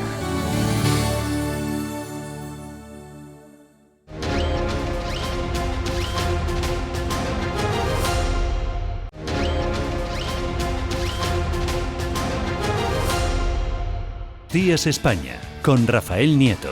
10:32, así es la Inter, así es esta radio participativa, una radio de información, una radio de entretenimiento y una radio de divulgación. Claro, los temas políticos son muy importantes y económicos, pero hablar de aquello que entra por la boca es hablar en definitiva de nuestra salud y de nuestra vida. Por tanto, también muy importante, Albert, no cabe duda, ¿no?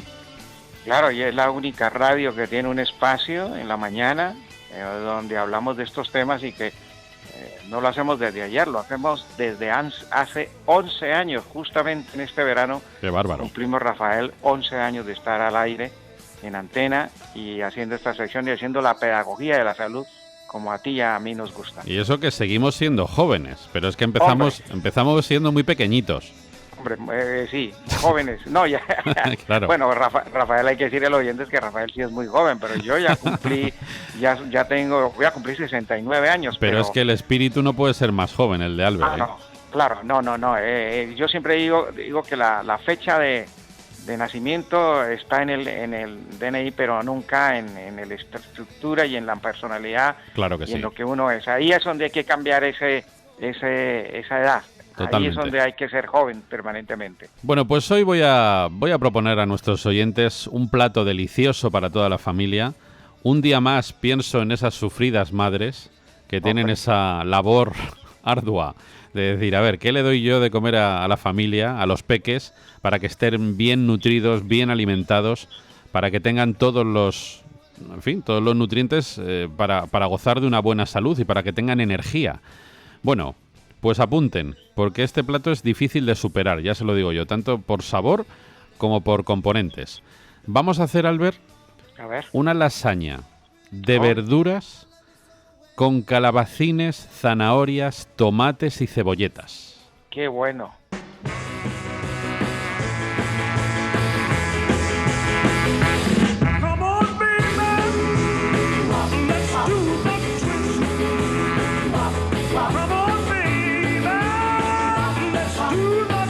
Y alguien me va a decir, hombre, pero es que en hacer esto se tarda. Bueno, claro, se tarda obviamente, pero el resultado es absolutamente maravilloso.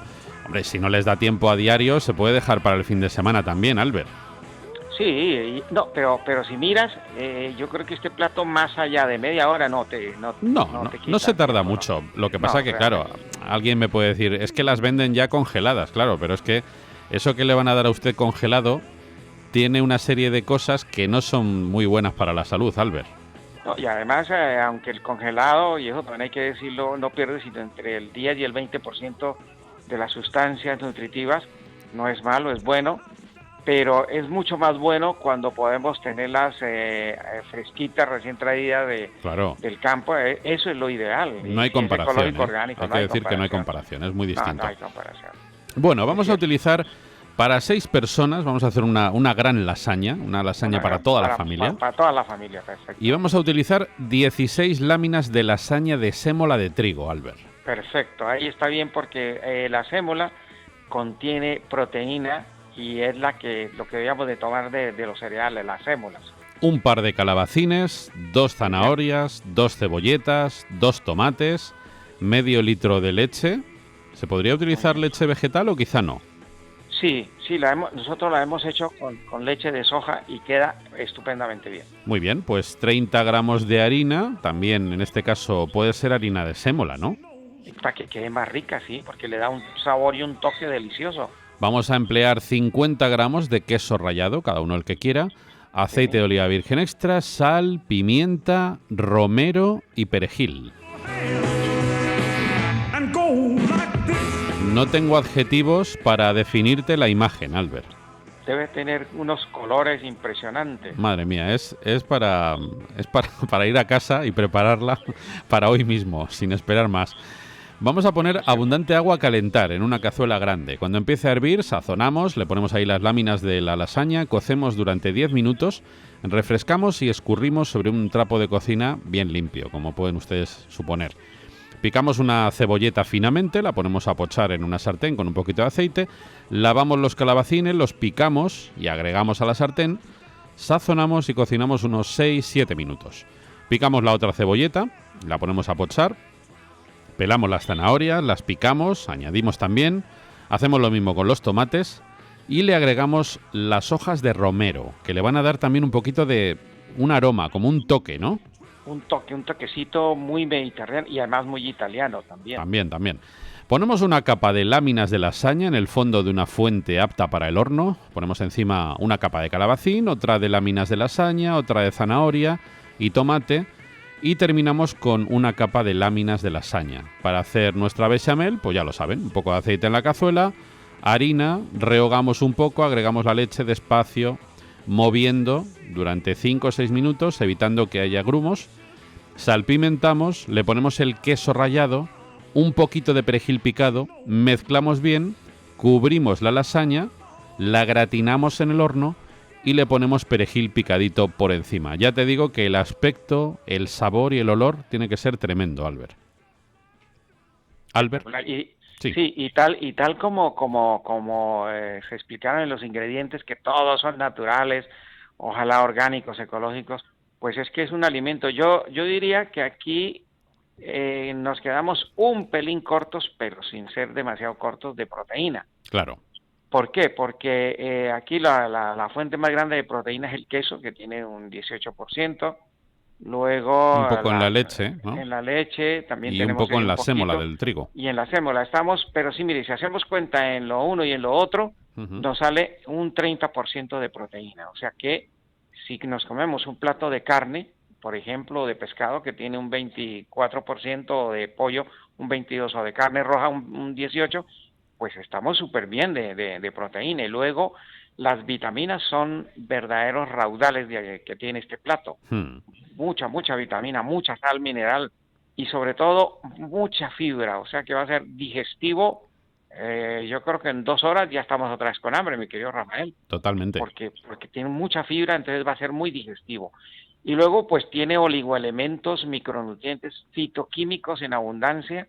Y una cosa increíble, mucho antioxidante, por el tomate, por la zanahoria, por el calabacín, por el romero, por el perejil, en fin, la verdad es que la variedad es buenísima y sobre todo que es un plato que lo vamos a comer todos. Es verdad. Desde el pequeñín hasta la persona adulta, hasta el abuelo, porque es un plato suave de comer, no tiene que mascarse o masticarse demasiado. Se hace muy bien la digestión de este plato. La digestión es buenísima, claro. Y sobre todo la metabolización, son alimentos que se van a metabolizar muy rápido y muy fácilmente. Y lo otro, que también tenemos que tener cuidado, que lo hablamos aquí siempre, son las kilocalorías. Pues este plato aparentemente podría tener muchas kilocalorías, pero fíjate que 100 gramos de este plato solamente tiene 180 calorías. Hombre.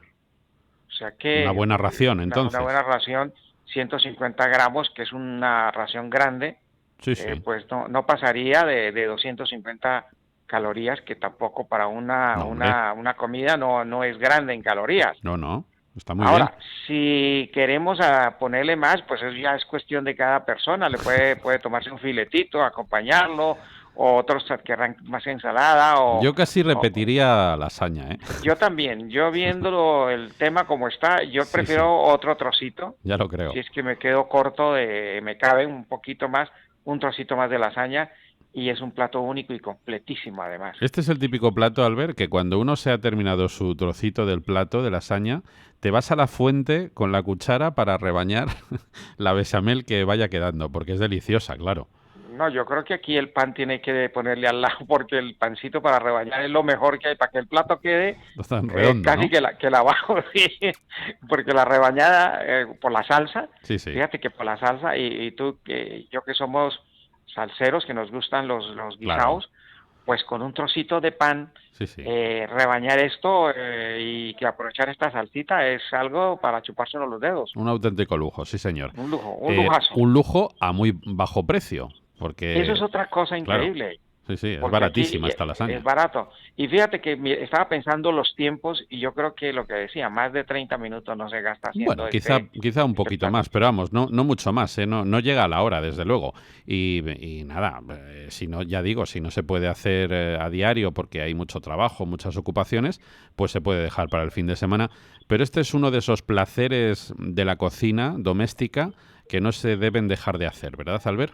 Yo sí creo, y además que por lo sano que es, por lo nutritivo, por ser un plato único, fíjate que aquí pocos platos únicos damos usualmente, es muy raro cuando damos platos únicos, además porque es que no es fácil hacer un plato que dé toda la variedad en nutrientes que se necesita para hacer un plato único, porque para hacer plato único tiene que haber una variedad muy grande, pero muy grande de nutrientes y de sustancias para que lo haga absolutamente, o sea, que cubra todas las necesidades nutricionales que tenemos en nuestro organismo. Pues vamos a dar un teléfono para más información, si te parece, Albert. Me parece, pues dale a la gente, primero, que hoy hay que tomar el batidito que dijimos de melón, que Rafael ya probó, o lo va a probar, los va a refrescar muchísimo, o si no, la sandía también es importante que aprovechemos. Y no se les olvide la chirimoya, que también se puede hacer un batidito muy rico. Bueno, pues el teléfono es el 91-619-5414. Y por ahí todavía están los rezagados del Tamarillo. Hombre. Que si quieren llamar, aún quedan. Así es que nos pueden llamar al 91-619-5414. Un abrazo muy fuerte, amigo. Un abrazo, mi querido Rafael, a ti, a los oyentes y a todo el equipo que te acompaña. Son las 10:44. Les hablamos de Manos Unidas, que ha publicado la Memoria Institucional de 2017, en la que rinde cuentas del trabajo realizado en el ámbito de la cooperación al desarrollo y la sensibilización, en un año en el que la ONG de la Iglesia Católica en España recaudó más de 48 millones de euros, es decir, un 2,2% más que el ejercicio anterior. Es un reportaje de nuestra compañera Andrea Valencia. La ONG Manos Unidas recaudó en 2017 casi 49 millones de euros para financiar su trabajo de cooperación al desarrollo y sensibilización. El secretario general de Manos Unidas, Ricardo Loy, lo confirma. La recaudación fueron sobre 48 millones de euros y aumentó un 2,2% de la recaudación total de la Manos Unidas en los distintos ámbitos. Socios, la colecta en parroquias, la financiación directa, la operación enlace, las aportaciones de colegios y otras instituciones.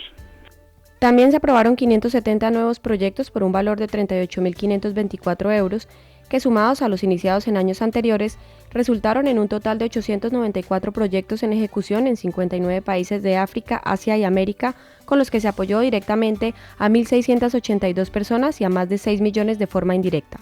El año pasado se aprobaron 570 proyectos y tenemos en ejecución ahora mismo, porque hay otros 330 del año anterior, andamos con 894 proyectos activos. El sector más apoyado el año pasado continuó siendo el educativo con 199 proyectos, seguido del agrícola con 114, el sanitario con 110, el social con 79 y promoción de la mujer con 68.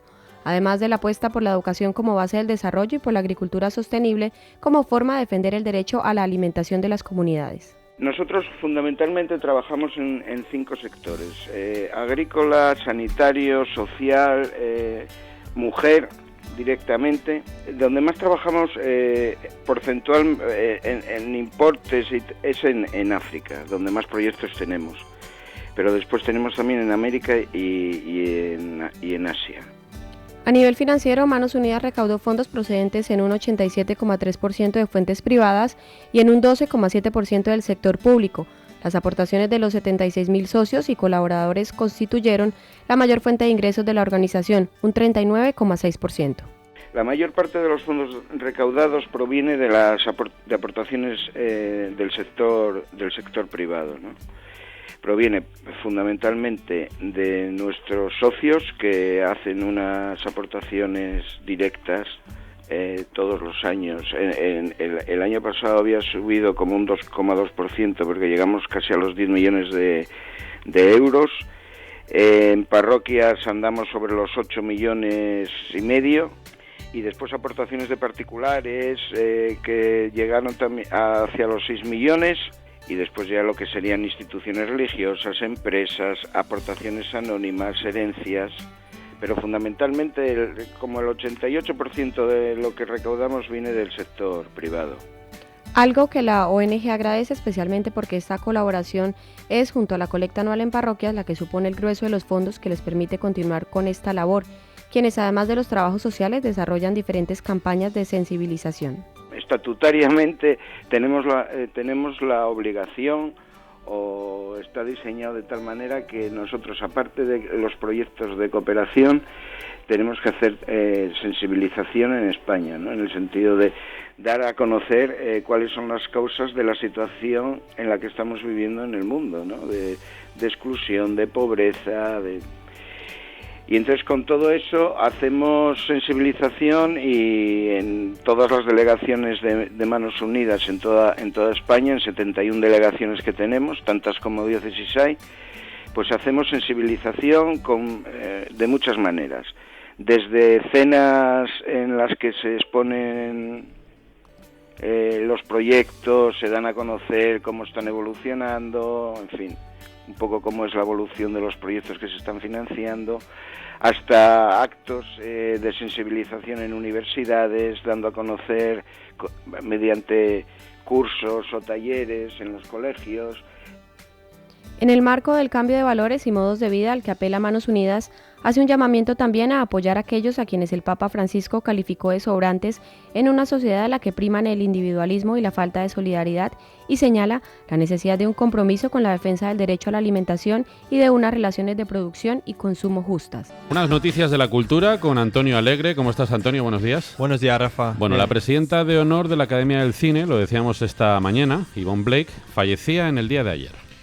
Yvonne Blake, ganadora de 4 premios Goya y un Oscar de la Academia a Mejor Vestuario por Nicolás y Alejandra, que fue elegida presidenta de la Academia en octubre de 2016, sufrió un ictus en enero de este mismo año que le obligó a abandonar su puesto. En el mundo del cine, Johnny Depp parece que ha llegado a un acuerdo con sus antiguos representantes y de esta manera evita ir a juicio previsto para el mes de agosto.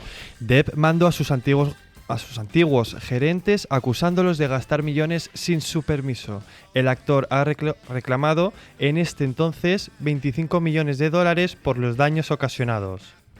Un antiguo representante de Depp presentó una contrademanda por difamación y por falsas acusaciones, alegando que Depp había sido el único responsable de sus dificultades financieras.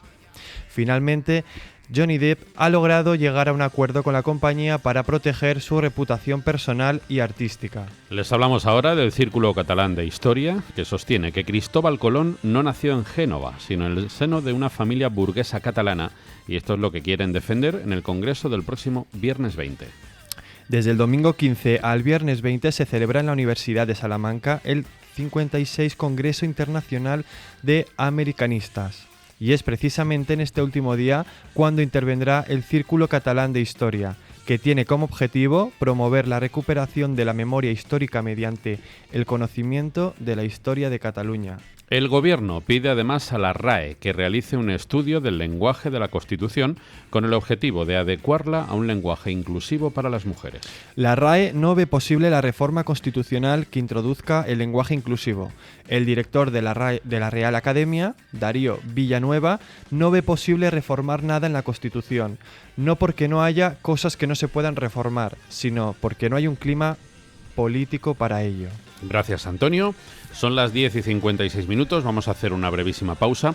A las 11 en punto, ya lo saben, las noticias con nuestros compañeros de boletines. Después tienen una hora dedicada a la salud natural, consultorio telefónico con el doctor Juan Márquez y 2 teléfonos a los que pueden llamar, el 91 535 1614 y el 91 533 9021.